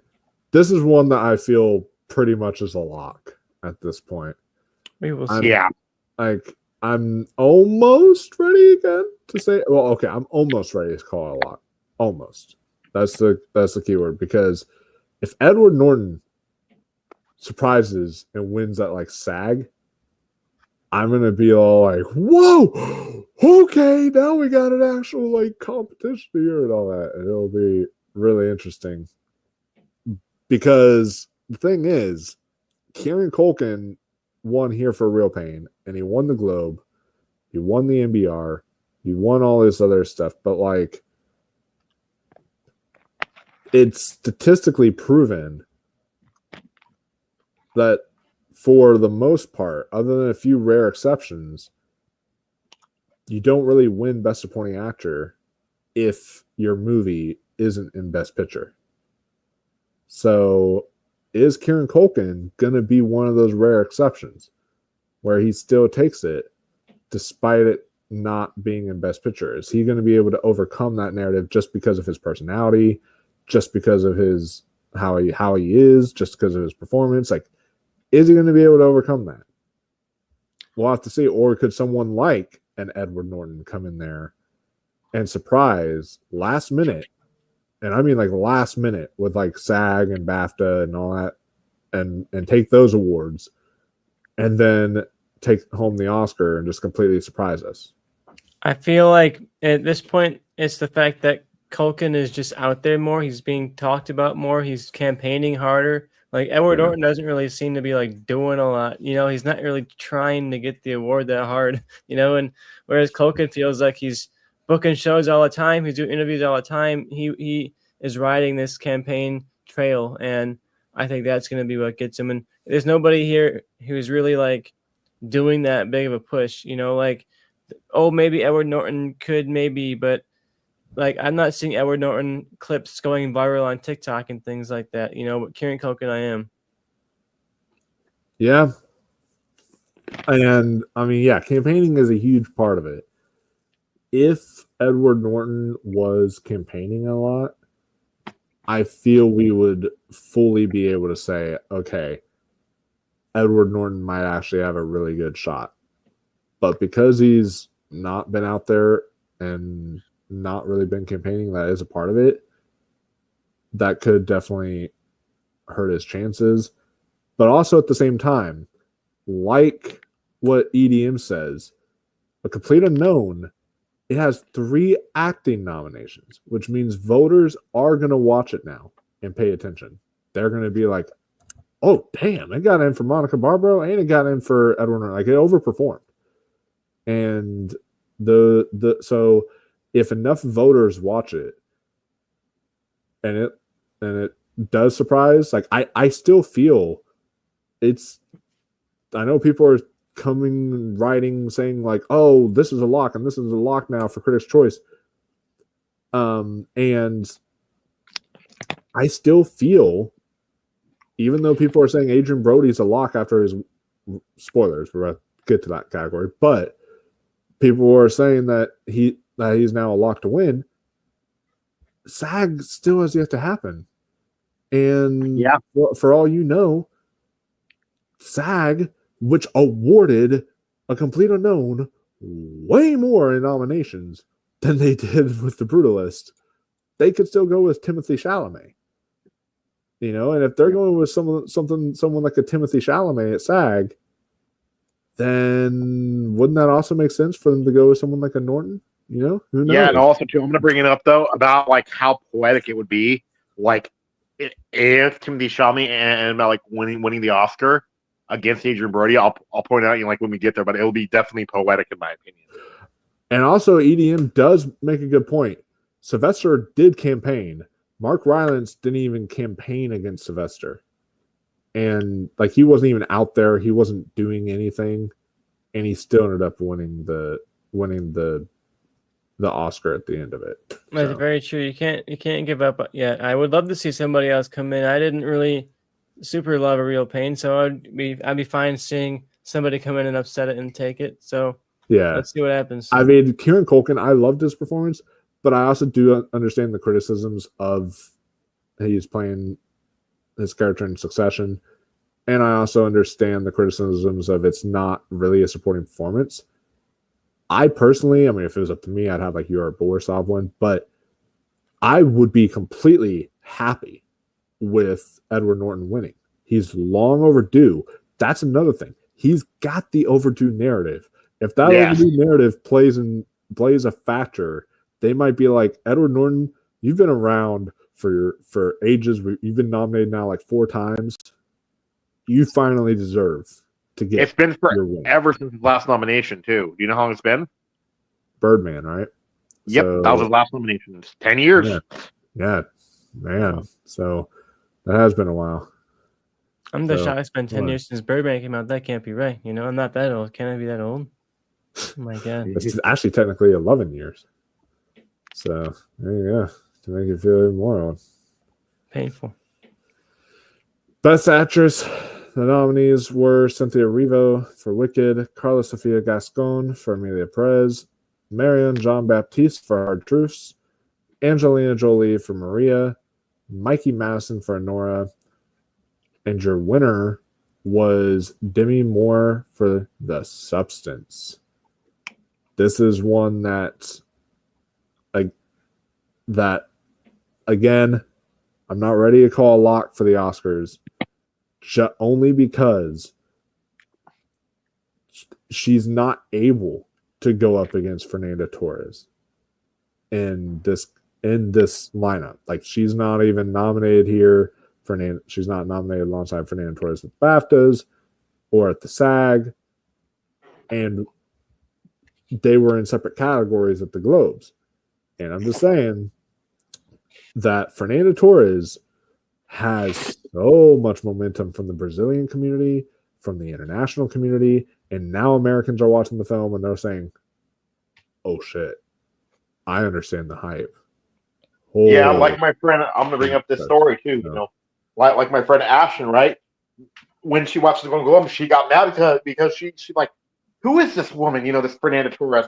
I've never even heard of her. And then Ashton literally watches I'm Still Here on Friday with me. And she goes, I feel bad now, she said, because she's remarkable in this movie, Ashton said. Yeah, I think it's one of those things where if people watch it, they're going to love it. And her alone, like the sheer love for Fernanda Torres got that movie into picture, so you can't underestimate that. The Oscar voters are already very much primed to like her and to like the movies, but I do think it's a two-way race between her and Demi Moore. People are like, oh, Mikey Madison. No. Even though Anora is skyrocketing, I don't think Mikey's coming with it. I think it's going to be Demi Moore or it's going to be Fernanda Torres. But I'm loving Demi Moore's run here. I love this to hear take it. I have not seen Fernanda Torres' performance yet, so I can't really say she's better or worse than Demi Moore. But I love what Demi Moore did. Transformative, very self-aware and, brave in the performance. So I would love to see her take it. Alonso Duralde did kind of make fun of, though, Demi Moore in a small way, is the Globes with her speech saying, like, I was always known as a popcorn actress. I was never taken seriously as an actress. And he was like, you're in the Scarlet Letter. Let's calm down a bit. True. But I'm happy with either one. I'll be happy with either one. Same. I'll be happy with either one. I do think it's a 2-horse race between them right now, because I also think the comments that Carla made could push Fernanda Torres, because her first comments were talking about Fernanda Torres, and that just put more of a highlight, more of the spotlight, if you will, on Fernanda Torres' performance. So something like that could definitely happen. And like I said, like, there's so much momentum and so much passion for this. Like, every one of our comments, like, after we post these videos, is just Fernanda Torres Brazilian flag, Fernanda Torres in all caps, Fernanda, blah, blah, blah. It's like that over and over and over again. There's so much passion for it. And yes, it does have the issue of it doesn't have the SAG nom, it doesn't have the BAFTA nom, but this is also one of the weirdest award seasons, guys. If this happened last year, or,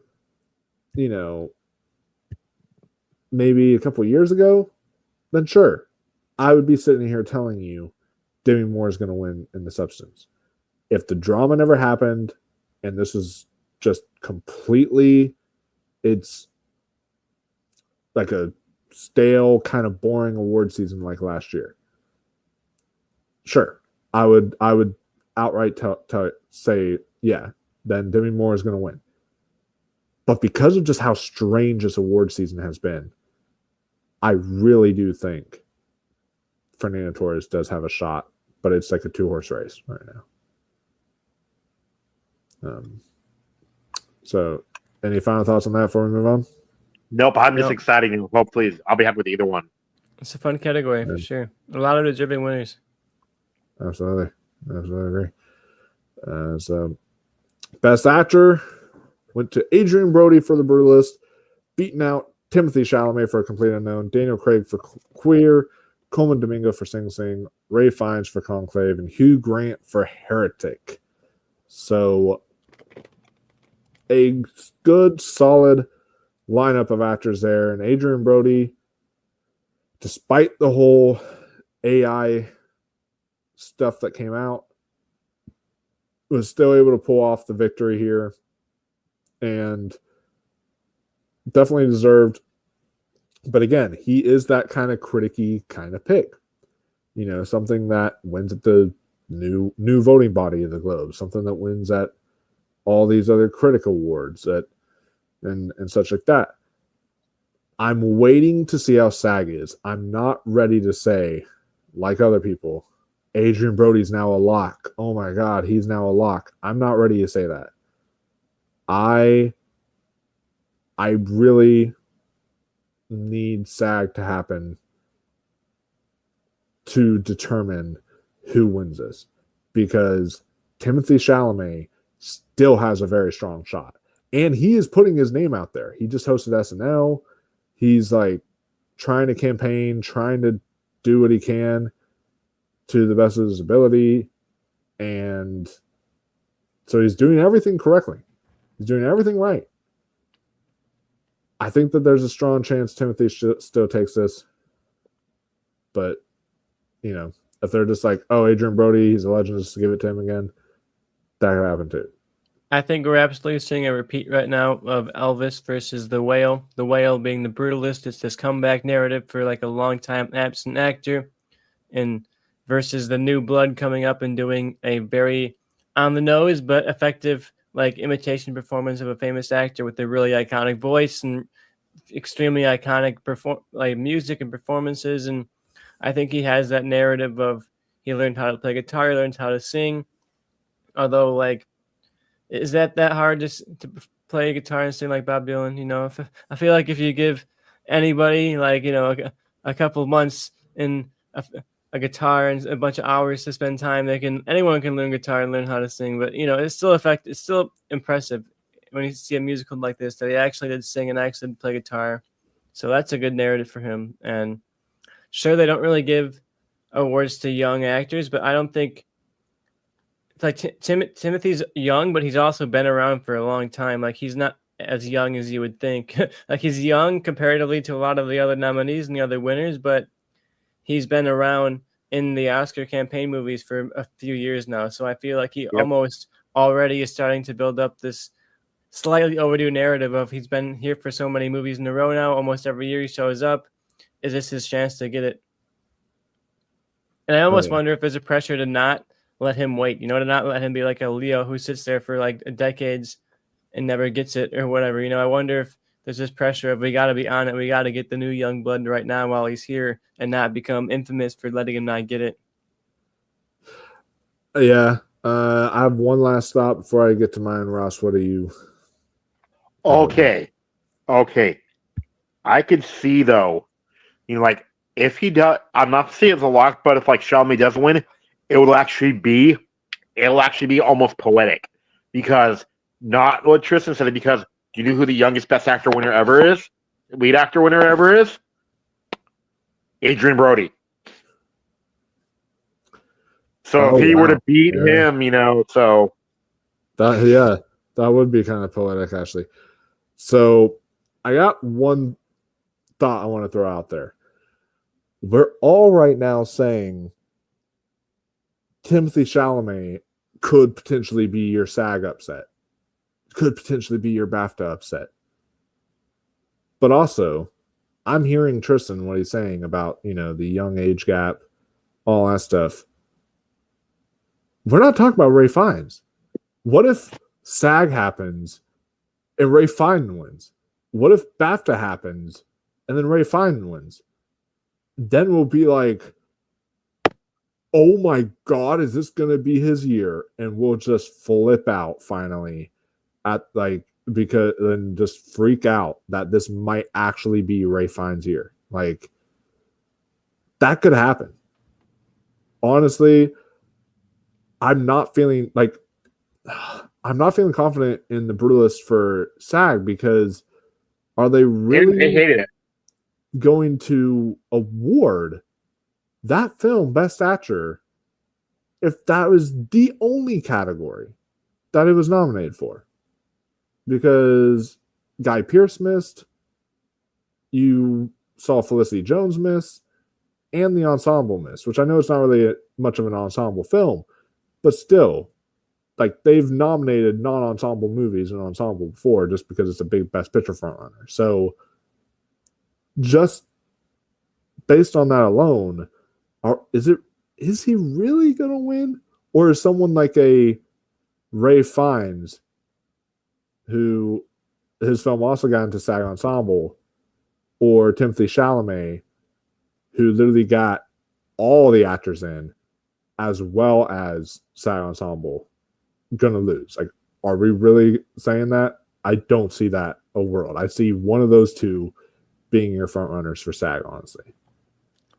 Yeah, it's gonna even give more fuel to the Whale versus Elvis thing. They were going back and forth and back and forth and back and forth all the way up to the day, and then it ended up going the one way. So I'm excited to see how it plans out.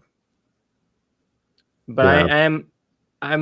I love to see Ray Fiennes win. I'm almost like rooting for him to have that upset, because it would be such an exciting win. I feel like he's more deserving than Timothée is, although I'd rather see Brody win than the three of them. But if there's going to be an upset, I'd love to see it be Ray Fiennes. Same. And if he starts winning at stuff like SAG and stuff like BAFTAs, then it could be the overdue narrative. Because here's the thing. He's British. Probably knows a lot of people within the BAFTA voting circle, all that stuff. So that helps him with BAFTA. And then when it comes to SAG, not to get into the reasons, y'all can look up what Adrian Brody did. Not really exactly that respected amongst actors that much. So these are actors voting on it. He's not really that respected amongst actors. So because of that, like what EDM says, Fiennes has no bad will towards him. Everyone loves him. That's the thing. When people talk about him, everyone loves him. The actors love him. All of that stuff. Same with Timothée Chalamet. So, just saying, it could be one or the other. Maybe Timothy wins SAG, and then he wins BAFTA, Ray Fiennes, or Ray Fiennes could win both. We'll just have to wait and see. It'll be a sign, though. We'll definitely be covering both those awards for you when they happen. Yeah, I can move on to the next category, which I think is that's the big kicker right there. The big surprise. The big surprise of the night. Anora not winning anything. Not a single thing other than Best Picture. I would love to see that happen at the Oscars. That is a huge like that again. That is a huge shock to me, because it didn't win director. That went to John M. Chu. It didn't win screenplay. That went to Demi Moore. Went to Corley Farge. That's insane to me. That Anora was just a lone Best Picture winner. Just off that alone, no pun intended. Just off that, I think that is a huge sign on top of what we're about to get to, that's a huge sign that about Anora's strength and Anora just rising back up. Because we were talking earlier in the season how Anora seems like it's just this thing that was beloved in festivals, and then people weren't really talking about it and praising it as much when it came out. But then you look at all the end of the year lists, and like every single end of the year list pretty much had Anora high up there for people. Even stuff that had like, oh, Deadpool and Wolverine is like number 4, and like Beetlejuice is like number 8, or some weird crap like that. Even those weird lists, they always had Anora. And it's just something that was showing up on all these best of the year lists. People have been raving about it, loving it. It was my top 3 of the year. I know it was in Ross's top 3 of the year, and it was in your top 10 of the year. I don't think it's that case anymore.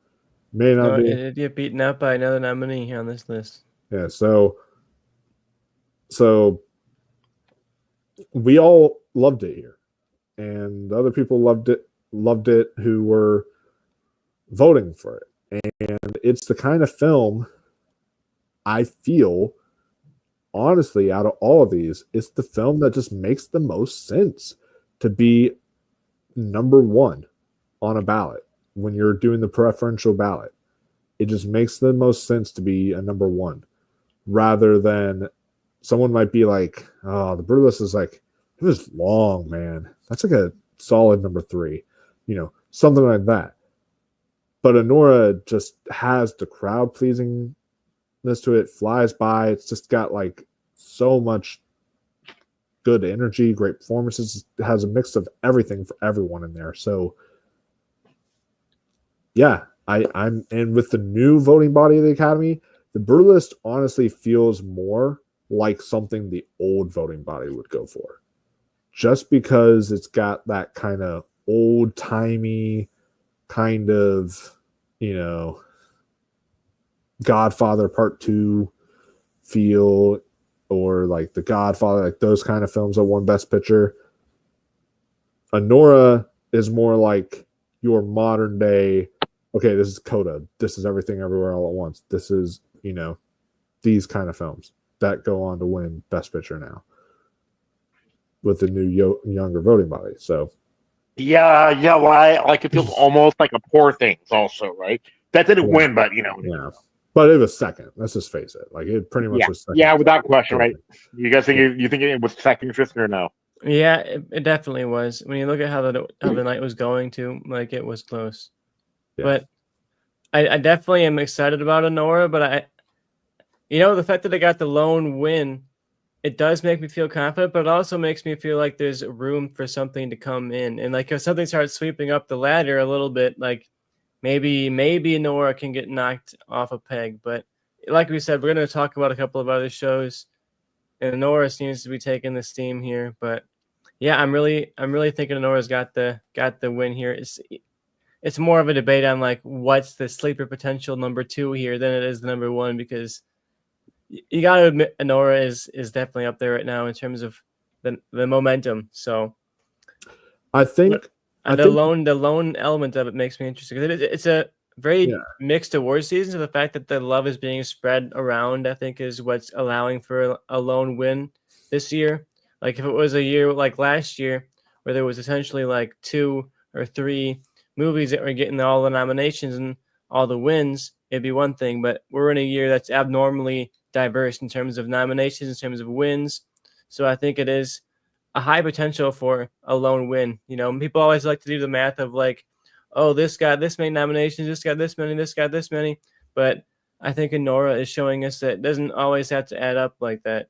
It can just be a movie that as a whole is really memorable, really high energy. Everyone walks out of it kind of feeling something and remembering something about it. And it's not quite as dire as something like The Brutalist, but it also doesn't it's not afraid to make you feel bad also, So I think it's a great depiction of like the current struggle, and I love to see it get all these wins. So even though it's not technically in my top 10, I'm not sad at all to see it be doing well. Oh yeah, too. And then like also like this is the first time I'm watching like award shows since like '98. So like this is the first time I've ever seen you like where a front runner literally like dives down for a bit and then it rises back up. Usually, if a front runner, you know, like last like Oppenheimer was a front runner all the way through, and usually, you know, the front runner usually, you know, like dives down and then something else comes in. But this is the first time I've ever seen you like a front runner literally like die down and then rises back up. Yeah, or sometimes a front runner won't really be doing anything in the conversation till later, sort of like Coda.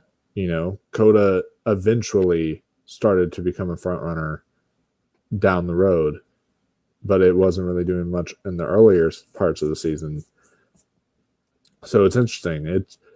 I mean, I could see that, but honestly, if Anora wins like SAG Ensemble, I'll basically call it done.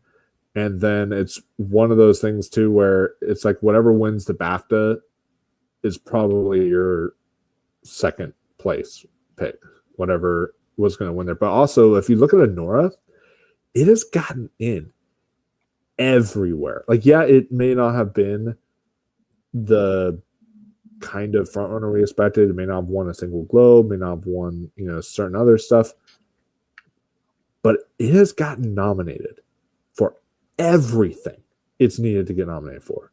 Europe Warsaw has already gotten in all the award shows. Mikey Masson gotten in all the award shows. Sean Baker has gotten in all the award shows. The film itself has gotten in all the award shows. Like, it is literally getting in everywhere it needs to. While some of these other films, like a Wicked, missed a few places. Like a Conclave, missed a few places. The Brutalist missed a few places. You know? Anora didn't miss at a single place. Not for a single nomination. That is, yep, even though it wasn't winning, it was sticking around the whole time. Every show it was showing up, and it was always sticking in the conversation. Pretty much always showing in theaters too. Like, it went away for a bit, but for the last few months, it's been showing a lot and selling well. And I think it had that. Sure, it fell off a little bit in terms of wins, but it never fell off in terms of showing up, I know, on the lists. So I feel like it was a sleeper in that sense, but we were kind of foolish to be writing it off. You know, we saw a couple of Amelia wins and everyone was like setting the world on fire, ready to, you know, go burn down Hollywood figuratively, for loving Amelia Perez. But it seems like, you know, Anora was the front runner at the beginning, and now it's kind of coming back to be it again. Maybe it was the whole time, and we kind of just overreacted in the middle a little bit. Yeah. I mean, I think that we just kind of underestimated things a bit. And I feel this is proof, too, that I don't think it has to do with anything of the controversy. Because, like we talked about earlier, the controversy was over or didn't even happen. Like, it basically, the voting it ended well before the controversy. Well, that controversy, but the movie had controversy for weeks beforehand. You know, like, it was building controversy. Like, that one thing was like the nail in the coffin of many weeks of Amelia backlash. So I think the backlash hurt Amelia. It had that front runner syndrome in a lot of ways, where when something is leading for too long and it has that divisive element to it, like, people are just going to stomp on it for reasons that are valid and also reasons that are just kind of, you know, jumping on the bandwagon too. But I feel like, yeah, Amelia Perez, like a lot of movies, it started out strong for a second, but the backlash, even prior to that specific tweet thing, the backlash was just way too strong on Amelia Perez for it to actually last throughout all of these shows. You know, it was not gonna survive that many shots being taken. Yeah, because okay, I don't like the movie Amelia Perez, but its audience score is way too low in my opinion. I was just looking at the Rotten Tomatoes to think that, like, you know, I have people think that it has a 95% critic score. It only has a 72. But guess what the audience score is now? That I felt was kind of, you know, what, 17.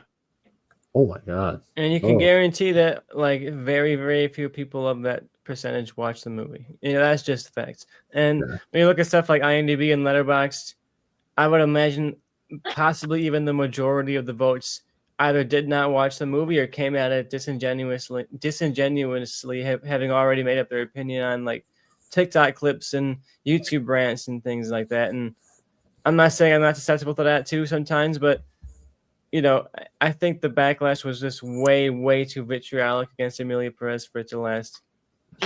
Yeah, no, I completely agree, and so yeah, guys, looks like we might potentially have a new frontrunner, but it doesn't end there. We just got announcements also that the DGA. Oh yeah, speaking of that though, I would love to see that happen. Like as the Oscars, where a film wins nothing and suddenly it's announced as Best Picture. I'd love to see that happen.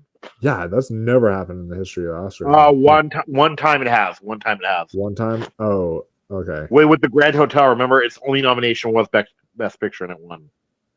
Oh wow, yeah, that's true. So, yeah, that would be incredible for a film that gets multiple nominations where it's like its only win is for Best Picture. That would be something kind of wild. But now we can move on to the DGA because that also shocked us when a certain film took home the prize for Best Director. Are we going through every category, or you just want to go to the ones that stand out to you? Probably just the big standout ones, because they're going to be like Best Director for a independent horror movie or whatever. It's like it's just going to go down the line of like all these different. Yeah, we're hitting that point of the award season where it starts to get repetitive. It's like the same movies in the same categories, at the same shows. But the PGA I want to do brand something about the PGA though. Like they actually had a surprising Best Documentary win at the PGA. What the hell? Variety is plaguing us with ads. What the hell is happening? You know what? We're going to a different website, Variety. Let's try Hollywood Reporter. What is Variety? DGA.com. What's Variety doing to you? Plaguing my computer with ads. You click on it and it's just like 20 ads for different things. Oh man, they're not doing that anymore. Yeah, once you buy shit, man. But I'll take some comments right now where EDM says Anora could be the spotlight. It always there and respected for its small budget. Yeah, I could see something there. It's like kind of your smaller independent film. And if it does win Best Picture, it will be the first Palme d'Or winner at Cannes Film Festival since the historic win of Spotlight, when that won the Palme d'Or and then it went on to win Best Picture, and that was at the 2020 Oscars. So that was 5 years ago. No, it wasn't. Oh, well, technically speaking, it was because it was. No, actually, Spotlight was in 2015. No, I'm talking about Parasite. When the Parasite. Oh, you said Spotlight. I thought. Oh no, he said Spotlight, and I said. Oh, okay. I can. Parasite. Sorry. I got. Sorry, I didn't hear that part. I'm sorry, I made a mistake. Yeah, no. Right. Spotlight is 10 years old, which is hard to believe. That's kind of crazy. That Spotlight is turning 10 this year. That's nuts. Yeah, all these other ones, like, what was that about commercials? I guess they give out commercial awards. What? That's weird. It's like that's what I'm saying. Like, Mike, you're gonna be happy though. Look what won Mike the first theatrical film. Which one was that? Okay. First, what one for first theatrical film? Oh, yep. No, Ross. Oh, damn, that was good. Okay, that was they cooked with that. Damn, this is an odd way to show your awards. I'll tell you that. Yeah, very odd. Not even showing the nominees. Literally just showing. Like, all right, here's a better one. Let's try Wikipedia. When in doubt, go to Wikipedia. Exactly. Next thing you know, someone edited it and they put in like Challenges for everything. Challengers. No, For, writers. Actually, do would be funnier though. Why? Because you put Harold and the purple crayon. That'd be good. So it just puts that as one of the things. So yeah, the winner for feature film, beating out directors like James Mangold, beating out a Edward Berger, beating out your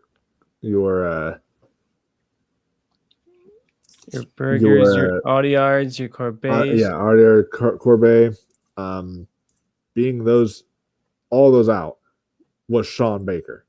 And that was kind of insane because I predicted Corbet. Pretty much everyone here predicted Corbet. If y'all predicted Corbet, if y'all didn't predict Corbet and y'all tell me that y'all predicted Sean Baker, I'm not going to believe it. I'm sorry.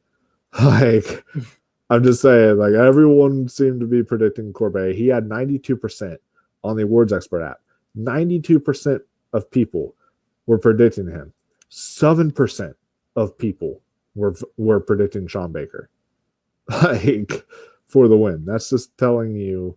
I think Sean Baker has that narrative of he's been working in the industry for so long and people really like him and he is so in touch with his actors. You know, everyone seems to really like working with him.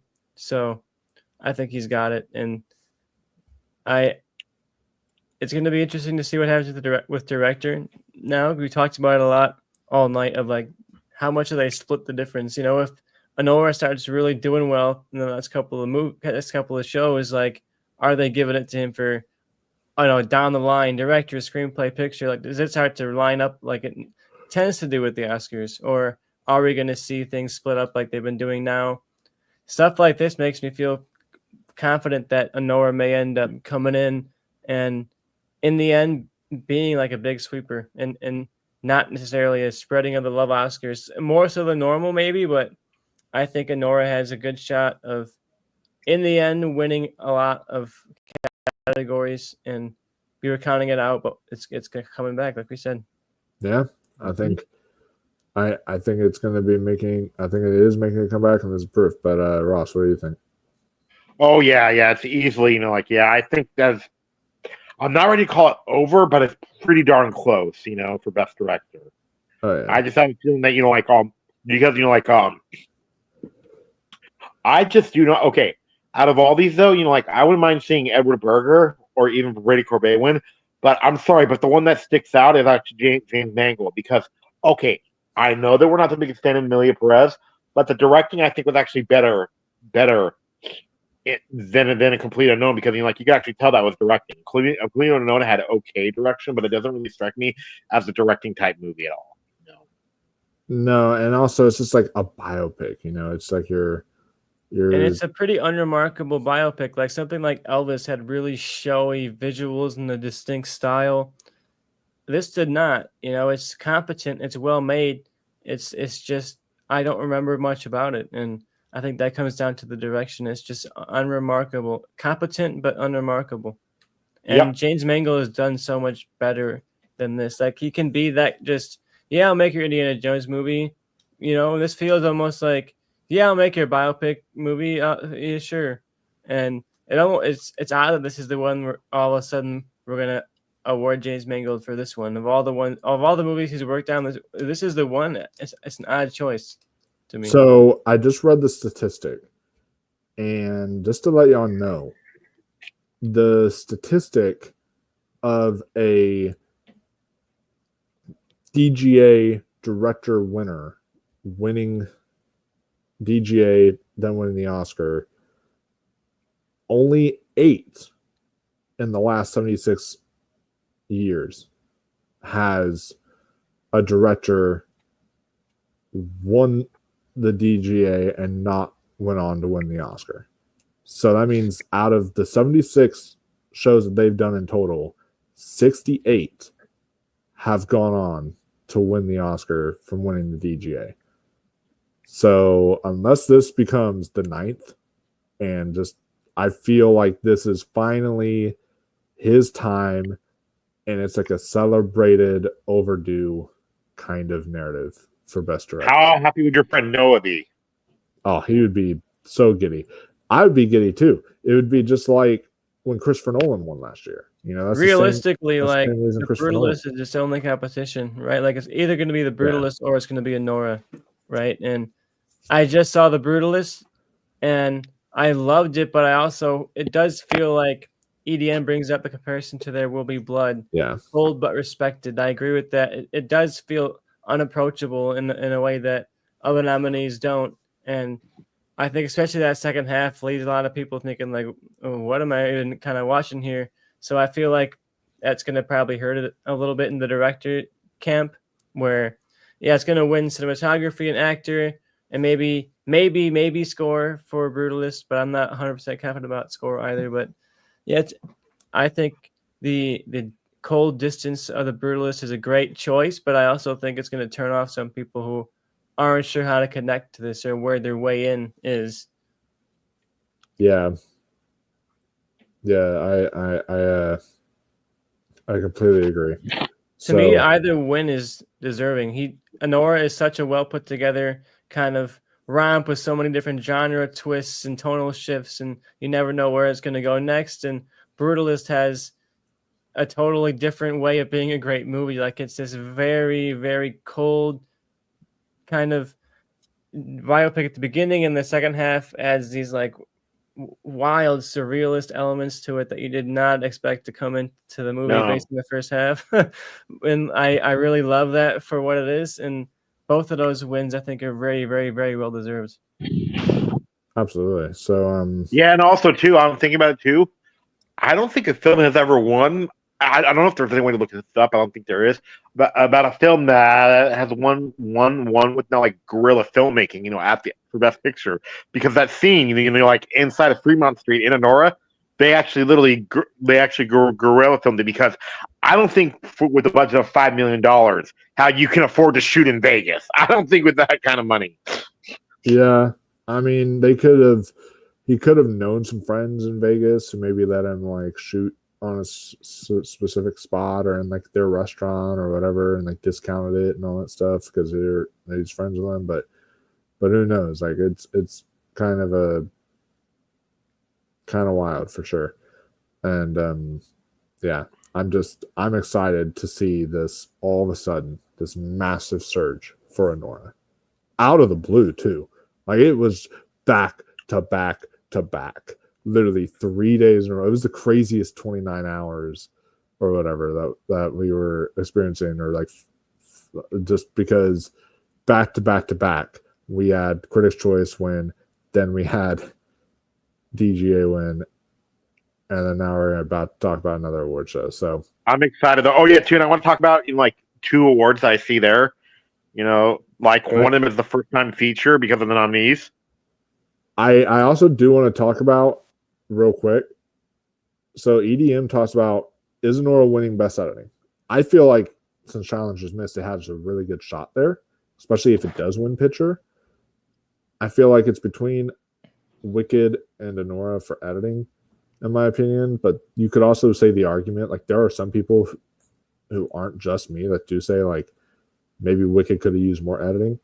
So some people feel that way about The Brutalist. So I feel like, that could win editing, which means that there's a world out there where Sean Baker could be walking away with 4 Oscar wins, or he could be walking away with 3, or maybe just 2. So it'll be interesting to see where because he produced it, wrote it, directed it, and edited it. So. And if they would have added casting this year, he would have had 5 shots because it would have been he's his casting director as well. So I want to bring you back to many months ago when I first joined this chat in this channel, and Ross said, "What's going to be the Irishman of this year? Something that's really respected, but ends up not getting anything." And I mentioned maybe The Brutalist, and I think I'm a little bit scared that the Brutalist may end up being that zilch that misses. If it misses for actor and it misses for cinematography, then it's gone. I think at this point. Yeah. Because editing, I would love to see it get in, but I don't think it doesn't seem like it's in the top 2 right now. Maybe, but it's a bummer to see, but I'm feeling more and more confident with each Anora win that the Brutalist may end up walking home empty-handed, or maybe get one somewhere down the line for something. But I genuinely am wondering about 0 for the Brutalist. Yeah, I think it could just be like the release strategy of the Brutalist too that could hurt it, and the fact that like some people watching it on their laptops, on their screeners, they may just kind of tap out. Yeah, I mean, people are like trying to come up with some excuse, and I think there doesn't need to be an excuse. It's a 3.5 hour, very slow biopic, and the average person is just not going to want to approach that right now. And even for me, as someone who really, really wanted to see it, it took me forever to find a day where I could dedicate 4+ hours of my day to going to the movie theater and watching it and coming home, and that's like half of my day spent on one single movie. And that's me, someone who really, really wanted to see it. And if you're just someone who's like, oh yeah, I love movies, but there's 10 movies to watch, and am I going to watch a 3.5 hour movie, or am I going to watch, a nice little brisk 2 hour movie? And I think that realistically does affect people. And we want to sit here as film fans and be like, oh, but if it's good, the length doesn't matter. But 99% of people, the length does matter. All they're going to see is 3.5 hours, and they're going to be like, no. That's not happening. The same thing happened to Killers of the Flower Moon, a really incredible movie that I think the length like single-handedly hurt. Yeah. Even though that length was, to me, very necessary for Killers of the Flower Moon and worked really exceptionally well, I think it hurt it big time, and it caused that one. I think that one went empty-handed too, if I remember correctly. Mm-hmm. So Killers of the Flower Moon got several nominations, went completely empty-handed. Same with The Irishman. That was 3.5 hours. Drive My Car didn't go empty-handed. It did win International Feature, but just because it was also in Best Picture. Like, if it wasn't in Best Picture, it probably wouldn't have won Best International Feature and would have gone like completely goose-egged as well. So, and it was 3 hours, like almost to the dot. I feel like when you cross that 3 hour line, you're really asking a lot from people, and directors want to act like that's no big deal. Like, oh, if the story demands it, I shall go 4 hours. Like, okay, then just no one's gonna see it, So you're gonna have to accept that too. Yeah, that just when you take risks like this, sometimes those risks aren't going to pay off. And all of y'all watching, I know you're saying like, oh, well, the Academy is well enough voters that they'll watch all the nominees and vote. Probably, but there's literally been proof that they don't watch every nominee that they vote for. Literally, 12 Years a Slave won when a majority of the Academy didn't even watch 12 Years a Slave because they said they weren't going to be able to stomach it. So, like, it's happened multiple times, and I could just see them completely writing it off just because of the length. And Anora is 2 hours and 20 minutes, but it flies by, So it's it does. Yeah. But what were you going to say about the first time feature, Ross? Okay, there is a movie on here that I've been seeing trailers for that looks really good, and it stars your girl, Mike. Is that Armand? Oh yeah, Armand. I do want to see that. That's coming out. It would be a great triple feature. You know why? Why? It'd be a great triple feature with that movie called Carnage and Mass. Oh yeah, because isn't it about like a school shooting? It says when Elizabeth gets called into a parent-teacher conference, she's presented with the scathing allegations that trigger a tangled web of accusations between parents and faculty. Yeah, so that does sound. It also sounds like a really good one with like the teachers' lounge as well too. So yeah, it sounds like a really good. Yeah, and it stars your girl too. Yeah, Renate Rinsva, love her. Dan hated it though. Dan hated it. I think Dan hated it though. Oh boy. Well, we'll see. I sometimes disagree with him, so I'll see what I think of it. Let me look what he gave. Okay, he gave it 2.5 stars. He didn't hate it. He gave it 2.5 stars. Oh, okay. So he thought it was a. He That's thought pretty it was, bad though. I mean, yeah, but it's still like that's average. It's Here's what he says though: a story that deals with an incident at school that isn't depicted very well on the screen. interesting. Okay. Yeah, So but yeah. I'll still be. Yeah, I cannot wait. I'm just happy that like Ramel Ross won. Yeah, because I really wanted Ramel Ross for Best Director, but I knew that wasn't gonna happen after a while, and I just had to live with that. But I'm very, very happy that Ramel Ross won something big, like a DGA for Best First Feature. Like that's really big. So I'm really happy for him there. Can't wait to see what he's got ahead of him. A lot of really exciting new filmmakers right now. And he's definitely one of them. Yeah, a lot of new filmmakers are emerging from this award season. I love it. Like Corley Farge. We're seeing a huge transition. Like a lot of the old blood is kind of fading, and this new generation is taking over. We'll see what's happening. We'll see what's next. A lot of really creative stuff, and Knuckle Boys really pushes what a movie can do visually, how a story can be told. So I love seeing it get all the respect here because I am excited to see what this new generation can do, who's unafraid to challenge the boundaries of storytelling in that way.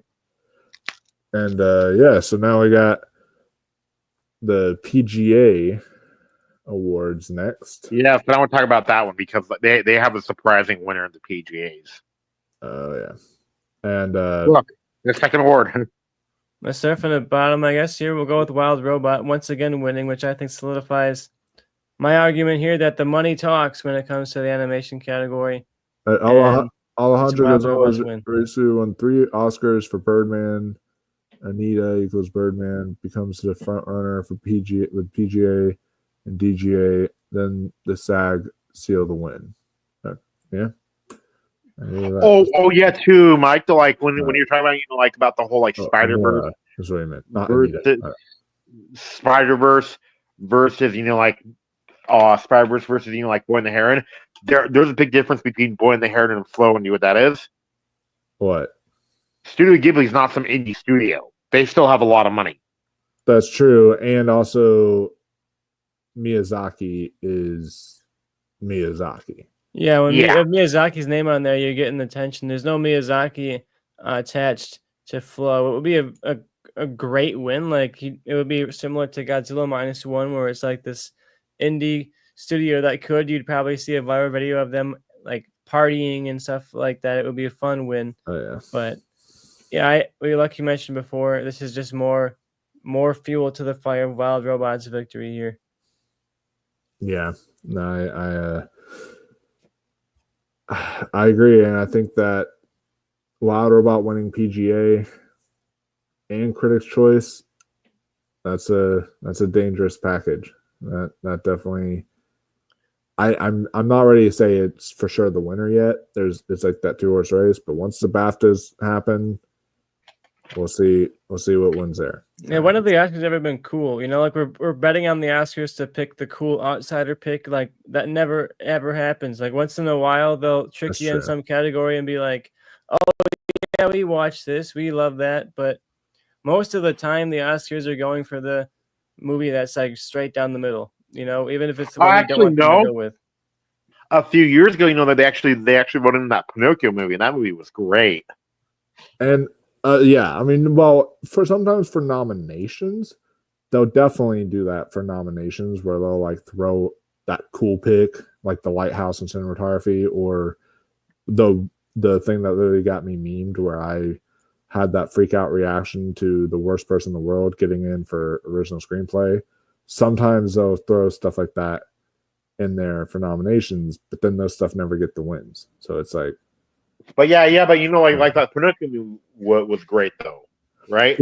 Yeah, which is also another reason though why I'm thinking like maybe Fernando Torres won't win, because that would be the cool pick. That would be like the oh shit, they cooked. They do cook once. Like there's always a category they decide to cook within, and I feel like it may be actress. That's where I want to place my bets, for the most cooking to happen is within actress. But I don't know. We'll see. And I don't want to downplay the Oscars. They do sometimes make the cool picks, so we'll see. Yeah, But and like, I just and don't like, think I it's going to remember happen in like, this category. I think in this category, it's going for Wild Robot, and it's not an undeserving win. It's not like what the no, hell Wild Robot. yeah. So I think that's why it's going to beat Flow, it's because it's not not like like they're just putting money behind a bad movie. It's a deserving movie. Yeah. no, but I'm saying like it's not like a few years ago. You know, like Klaus was right there, and they gave the Toy Story 4. Yeah. And it's also one of those things where this is the strongest 5 that I've seen in animation in a long time, that I'm in a situation where you give it to any of the 5, I'll clap that day and I'll just be really happy for either of the films because they're all that good. So I'm not going to complain on either one. So very solid pick there. And then for It's the one I want to talk about. the documentary, yeah, went to Super/Man, the Christopher Reeve story, instead of any of the Oscar noms, like a Porcelain And there's a big War. one missing too. Did you notice that? And then No Other Land. yeah, no other Land. Oh my god, yeah, no other land. I don't see Black Box Diaries in there. Like soundtrack, really weird category. They're missing a lot of the to Coup Oscar stuff. d'Etat. Like, yeah, there's a lot of the Oscar stuff that they're missing. They've got literally the only Oscar nominee on there, I think, is Porcelain War, which is kind of crazy. So, yeah, they're missing a ton of Oscars. This is not an award-worthy documentary. I'm sorry to say it to you guys. I know we love Superman. I know we love Christopher Reeve, but like, this was a solid, good kind of celebrity puff piece that I watched, and I learned some stuff about Christopher Reeve, and I, cried a little bit. But like, you're telling me it's better than No Other Land? Like, it gave you more information than No Other Land gave you? Like, I cannot believe that. You're telling me it's better than Black Box Diaries, about a girl who literally had to document her own road to justice for like the justice system in Japan and all that stuff. Like, better than what? Daughters, a documentary about the film or the prison system, and daughters having to do a father-daughter dance with their fathers in prison, and the real emotional palette of that experience. And this was not bad, but it's been getting a huge amount of acclaim that I just don't necessarily understand. I think a lot of it is just coming from the emotional connection we had with Christopher Reeve and his story meaning a lot to us and our generation. And people want to see this movie as like something more than it is, because it's just kind of like a pretty good CNN movie. And it's not bad, but like, how are you giving it best documentary? This is just not a great win for me, in my mind. No, not a great one for me either. But also, out of all of these, though, it also is like maybe the best out of all the films on here. I have not seen a good amount of these because it is a strange lineup. But I have Gaucho, and I'm gonna be seeing that tomorrow if I'm snowed in, because I'm gonna try to finish up on the Independent Spirit Award noms and such. So then you got to watch Hard Truth. That and Hard Truth. So I'm gonna be seeing those tomorrow if I'm snowed in. But yeah, that's kind of interesting pick there. It again, kind of the populist. Right now, they're going with 2 populist picks. The Wild Robot and Superman, the Christopher Reeve story. It seems like they're leaning populist, PGA is, rather than something like a Golden Globes or something like a Brutalist, BAFTAs or something like that, where they'll give it to more of your smaller, more obscure kind of stuff. So, and even though Anora is popular, it's still a smaller movie. It's not necessarily like a big scale, huge studio movie. So no, if they would still a victory for indie film. If they would have given it to Wicked, I would have I probably would have just completely rolled my eyes and said, okay, they went all populous. They went all like your big films here. But they didn't. They did go with Anora, which is a smaller film. It's an independent film. $5 million budget. Definitely deserving. It's, if it can't have Nickel Boys, it would be my runner-up for picture for me. I loved it. And fun fact, I've not had my favorite movie of a single year, meaning like the film that to me stood out as the best movie of that year. I've not had a movie win Best Picture at the Academy Awards that was also my favorite movie of the year since Birdman. That was the last time that happened for me. So, and La La Land for 2 minutes, but Oppenheimer is the first time maybe in my whole time following awards that's happened where my favorite movie of the year also ended up winning. So it doesn't happen much for me, but Oppenheimer just really hit for me. I am Mikey Madison. My face is on her today. But anyways, yeah, Anora, great job at just completely surging all of a sudden last minute and just making itself a front runner. You know, like people are saying, "Oh, it's over, it's over." It's almost pretty much over. Practically, PGA is the most accurate when it comes to Best Picture. Like, I can't think of the last time they missed, honestly. And I'm trying to look up the Big Short 1 year one. The Big Short. Oh, okay, then yeah, that was the one time.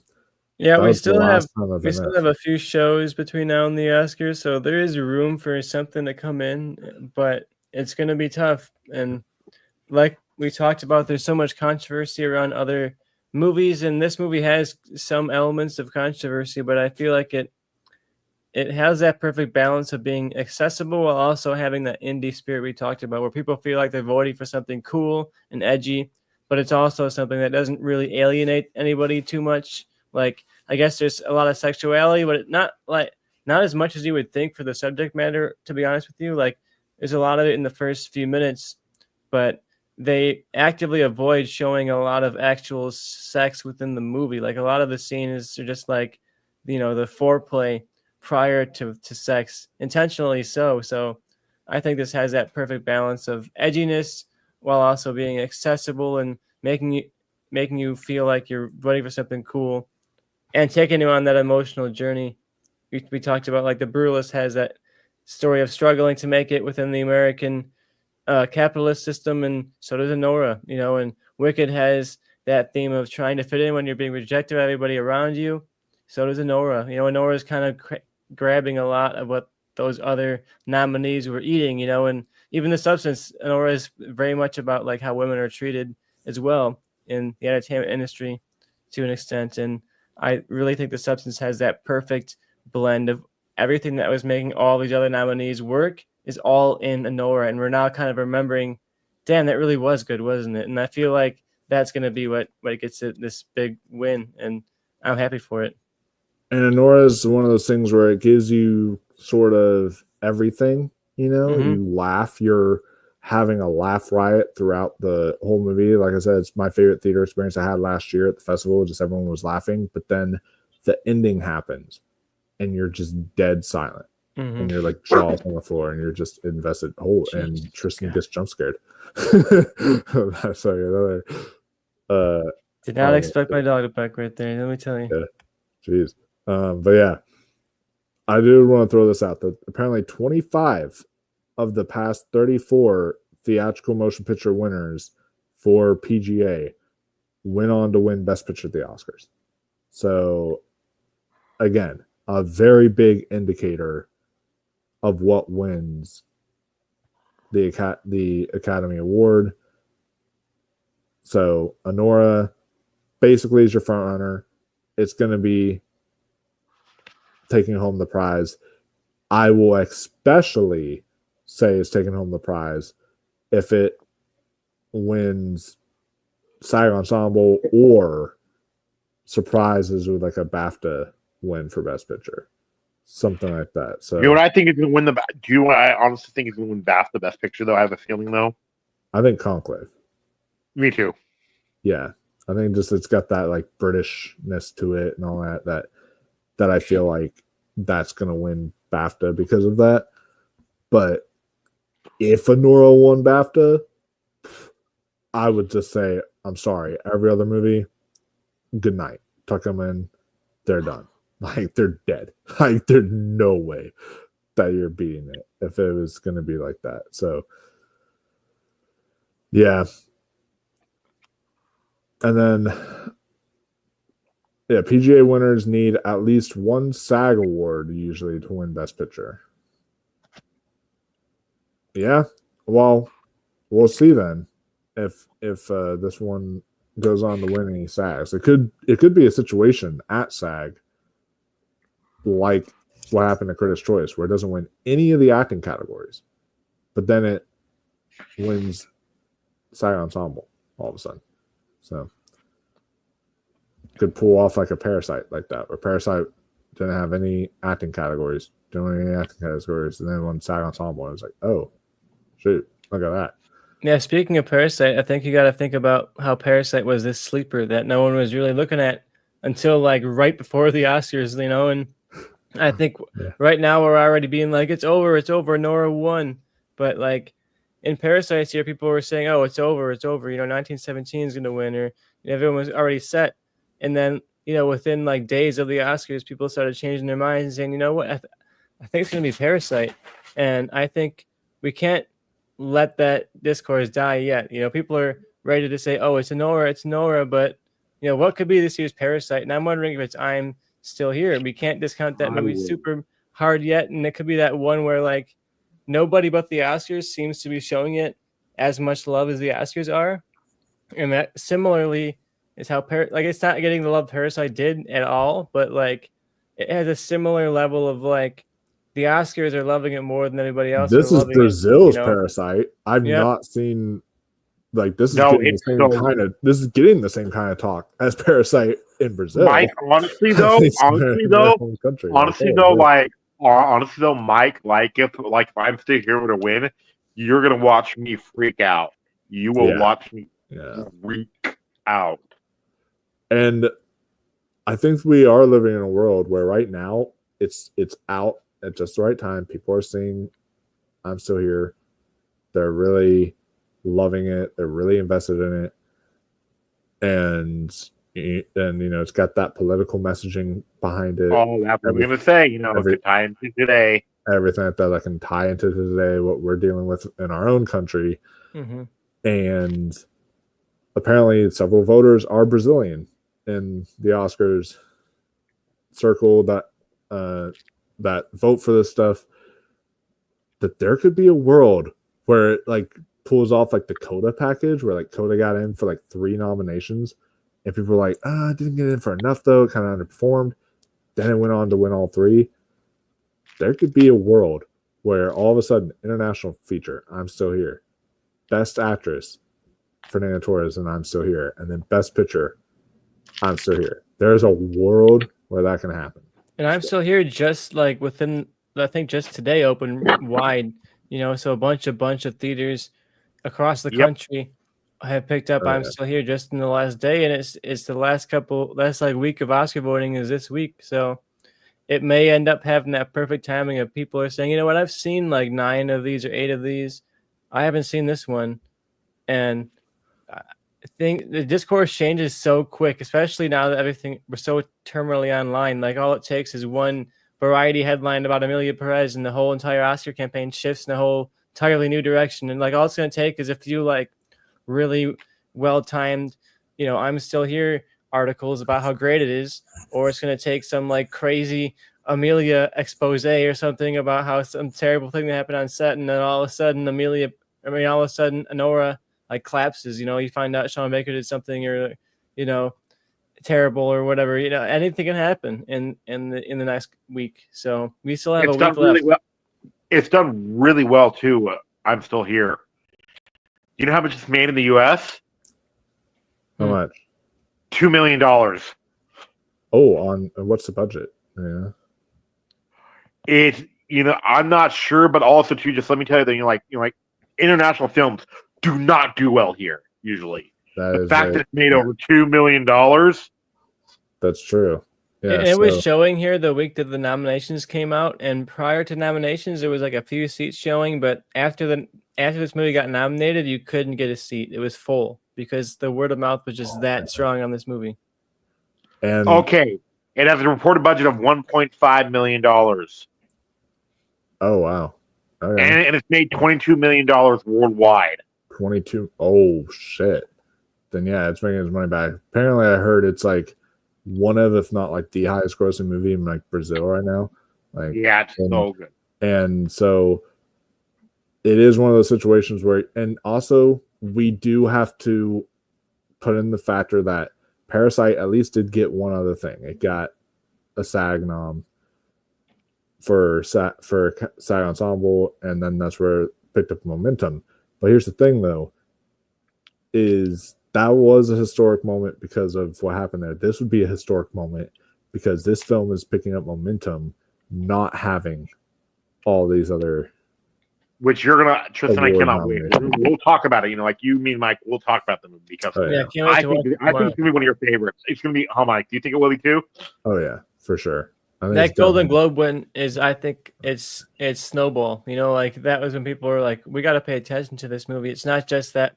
Every year there's like that one foreign film that kind of sticks on the outside that people say, oh yeah, Minari is totally great, but it doesn't actually have a shot at winning or anything like that. And I think this could be that movie where it's like it's that indie film on the outside that like all of a sudden actually happens. Yeah. And like you talked about, like, yeah, while Parasite might have had a little bit more like overall universal passion behind it, I'll say that I've not seen an international film in Best Picture have this much passion behind it since a Parasite. I think Parasite was like the last time that I've seen this much passion for an international film in Best Picture. Like, and we've had now quite a few. We've had Anatomy of a Fall. We've had Drive My Car, Zone of Interest, all of this. But I've not seen this much passion since Parasite for an international film. Like it's insane. And I guarantee you all of the people who will be like commenting on the night of the awards or watching it, I guarantee you half the tweets are going to be like, let's go, I'm still here, blah, blah, blah. Like half the tweets are going to be that. It's going to be crazy. And this could be a historic moment where it's like it doesn't get in anywhere else and it still ends up winning, which is like, it would be crazy, and I'm rooting for it. As much as I would love this Anora to get in and all that, and I haven't even seen I'm Still Here. It would just be a fun, wild, upset, and historic moment. And like you guys said, I can't wait to talk about it with you guys in the next day or two once I get a chance to finally check it off the list, and we can finally do our top 10 ranking of Best Picture nominees. Sure. Yeah, and then EDM says second round voting exposure helped Coda and Parasite. That could help I'm Still Here. I agree. Yeah. I agree. As we're talking about it, I made the bold decision to pull out the Awards Expert app and drag I'm Still Here to the top, and I'm gonna make that call. I'm predicting that it wins. I found my upset. It's gonna be I'm Still Here. Is that the bet that you wanted to make? That's my bet. What are you feeling? I'm Still Here versus Anora. Are you willing to take that bet? You know what? But it's not going to be a money bet. It's going to be whoever loses has to buy the other person a 4K Blu-ray of their choice, a reasonably like a normal studio price 4K. Yeah, Blu-ray. not Showa, right? No, be pulling out your Criterions and your Arrow videos and buy me an out of print 4K. That's like guess how much my Showa was, Tristan. Guess how much my Showa Criterion was on regular DVD. I don't even want to know. What? How much was it? I got it on the 50% off sale, and I paid $50, and that was 50% off. Wow. Yeah, and so it's like normal price is like 100 something. I don't remember. I'm sure I paid that much for mine because I got it during the half off sale on Blu-ray. It had to have been that much. All right, so you know what? before we end things off, I'm not going to disappoint my people watching. Oh yeah, too. Remember the announcement too of the people that are hosting about presenting awards. Oh yeah, that's true. We'll talk about that. Okay, the first batch we already knew about. So the first batch is like Divine Joy Randolph, Killian Murphy, Robert Downey Jr. Yeah. And here's the new ones they said: Halle Berry. Yeah, that's good. Probably Penelope Cruz. Well, I was going to say probably doing the Fab Five thing, but they're not doing the Fab Five thing anymore. No. Penelope Cruz. That would be fun though. Wait though, there's a lot of cool names now. Penelope Cruz, Elle Fanning. Oh, nice. Whoopi Goldberg. Okay. Scarlett Johansson. Yeah. All right. John Lithgow. Yeah. Amy Poehler. Nice. Bowen Yang. Like him. Good pick. And this one, June Squibb. I love that. Perfect one. That is the goated pick right there. That's why I waited to save her for last. She's got to come out and do Best Picture. Just saying, and then she's got to do like Thelma, where she's like reading it. She's like, "Does it say?" Do you think they'll have to do actress? What are you feeling? Stuff like that, oh yeah. The actress obviously is going to be, whoever. It would probably be Emma Stone. They usually do that. Exactly, because they usually do whoever won last year. No, it won't be. No. Do you know how they used to do it that I like better though? How? Okay, it's a previous winner would actually announce it, but it would be Cillian Murphy announcing. Actress. That's right. They have been doing it like that. I forgot about that. They would reverse. Yeah, Cillian Murphy would be announcing actress, and then Emma Stone would be announcing actor. So I'm excited for Lithgow. I love John Lithgow. It'd be fun to see him if he comes out in like his full cardinal outfit. Do it in character. That'd be fun. Yeah, and then have it look like the envelopes from like Conclave or something like that. There's got to be a Conclave voting bit somewhere in the show, right? Oh yeah. Come on, it's too good not to do it. How do you not have? Imagine they're up at Best Picture, they're about to reveal it, and there's like a prop explosion behind them or something. Oh yeah, that'd be amazing.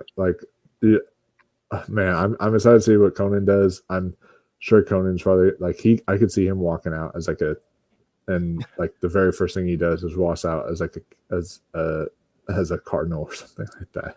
I love Conan. I can't wait to see what bits he does. He's a really funny guy, and he knows how to be scathing because as much as he likes movies, he's not afraid to just kind of be like outside looking in, make fun of you for taking all this nerd shit so seriously. He's gonna probably make a joke saying I don't even know why y'all even picked me. I don't care about movies, but I'm here to host Oscars so yeah, apparently something like that, which would be funny. What I love about Conan too, and I think this is the reason why they picked him, is despite the nominations being political, some deservedly so, and all that such, I think they picked Conan because Conan has been on record for not being political with his humor. And I think that's a way that they can still get as many people watching as possible, keep the rating super high up by just having a host out there who's just having a great time, making fun of the movies and the stars, and not bringing any politics into it. So I love to see him do a Clueless Gamer type of bit where he's showing scenes from Oscar movies, no context. Imagine he's just showing one of the horror scenes, The Substance, or he's showing the shower scene from Terrifier 3, and you just get his live reaction to the scenes. That'd be very fun. No, actually, no. If you really want to do it, not the shower scene, Tristan. You know which one? The mall scene. The mall scene. Yes. Oh God. You can do a fun thing like interviews on the streets type of thing. Conan is a really great at interacting with people. I can't wait to see how he does it. And yeah, he's a really funny host, so he's gonna do a great show. Oh yeah, I'm really excited. I hope there's a lot of surprises though. They gave us this lineup of presenters, but I hope they pull out some wild cards. We got to get some unexpected big Well, surprises yet. Andy Richter has to show up. Andy Richter has to show up. Andy Richter has to. Oh yeah, he's gonna show up. Like he has to. There's no way you I'm don't. predicting Bob Dylan. I feel like we're gonna get a surprise Bob Dylan appearance. That'd be very fun. Really cool. That would be really cool. I wonder if they're gonna do the same thing, where sometimes I'll have people come out and they'll just like announce what movies are nominated, like in the middle of the stream. So like they'll say, a story about two friends on this journey together, you know, traveling to all that stuff, and they'll say what the name of the film is, and you'll see like a little teaser for them and all that stuff, and they'll do that in the middle of the show sometimes. If they did that, they could bring like Bob Dylan out for the complete unknown part when they do that, which would be pretty cool. Oh, we have a question though. We have a question though about our future video.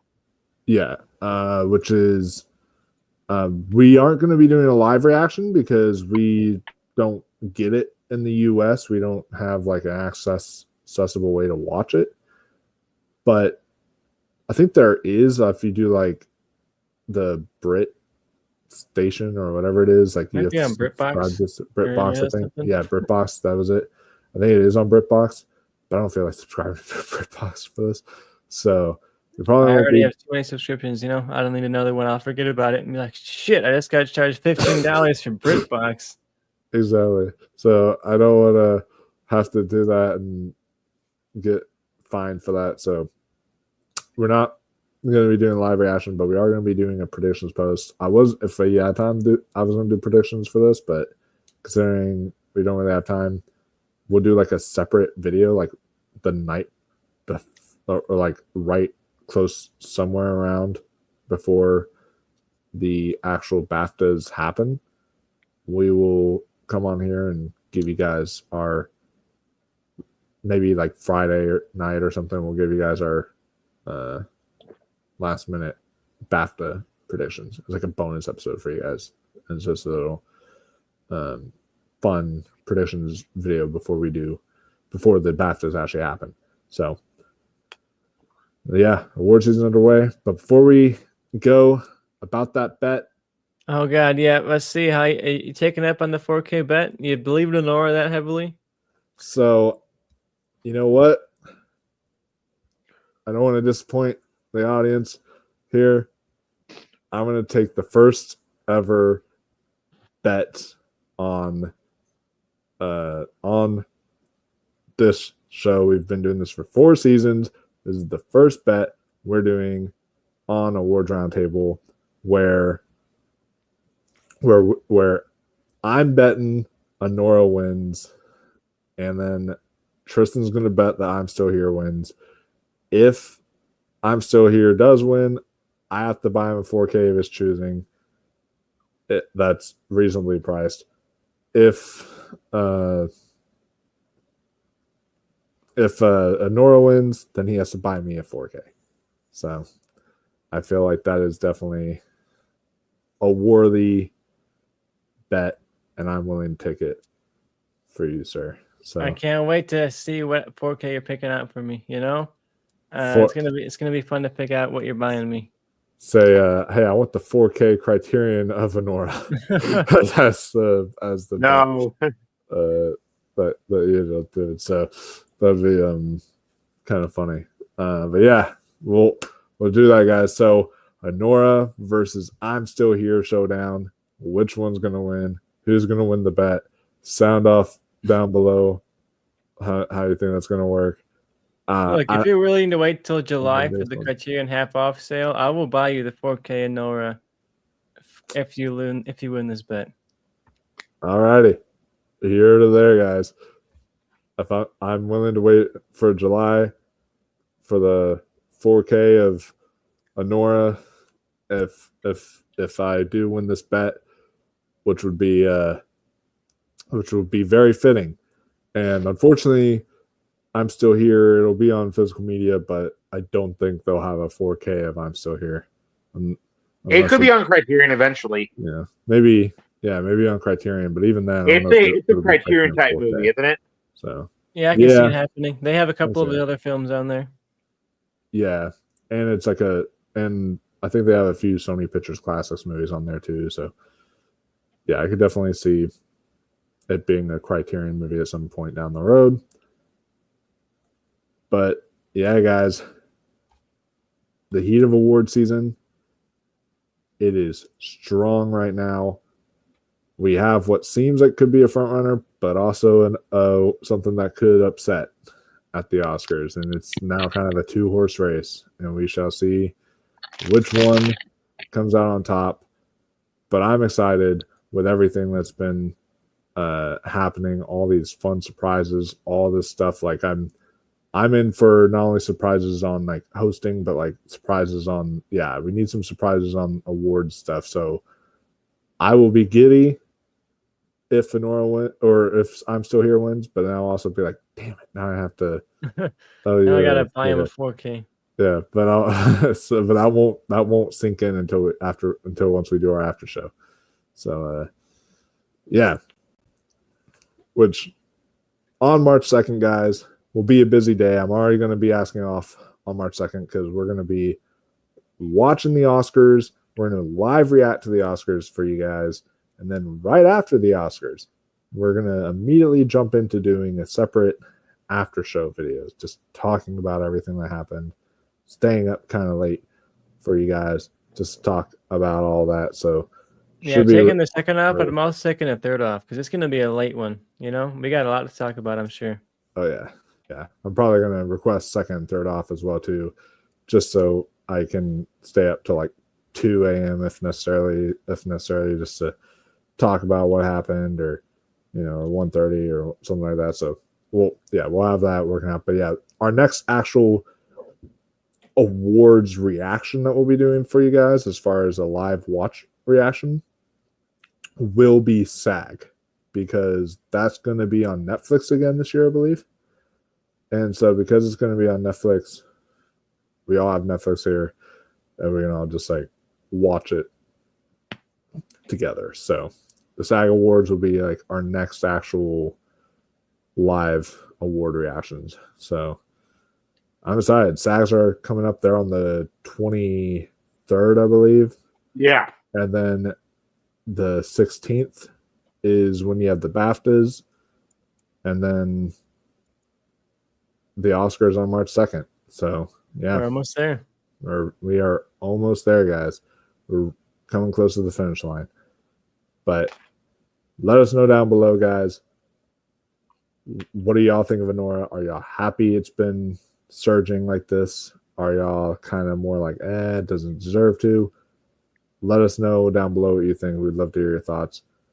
Also, just let us know. Are y'all more on the I'm Still Here train? Are y'all more on the Anora train?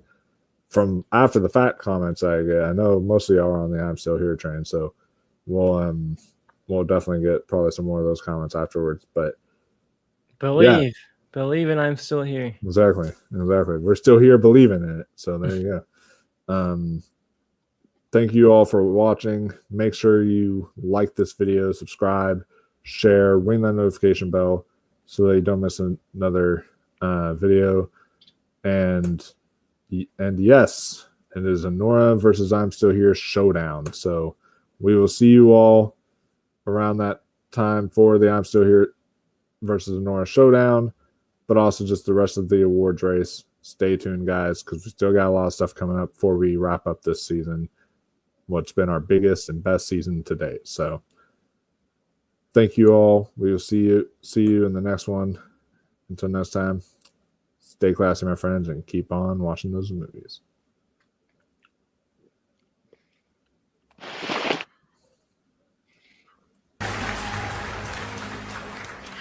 Hi there. How's everybody doing?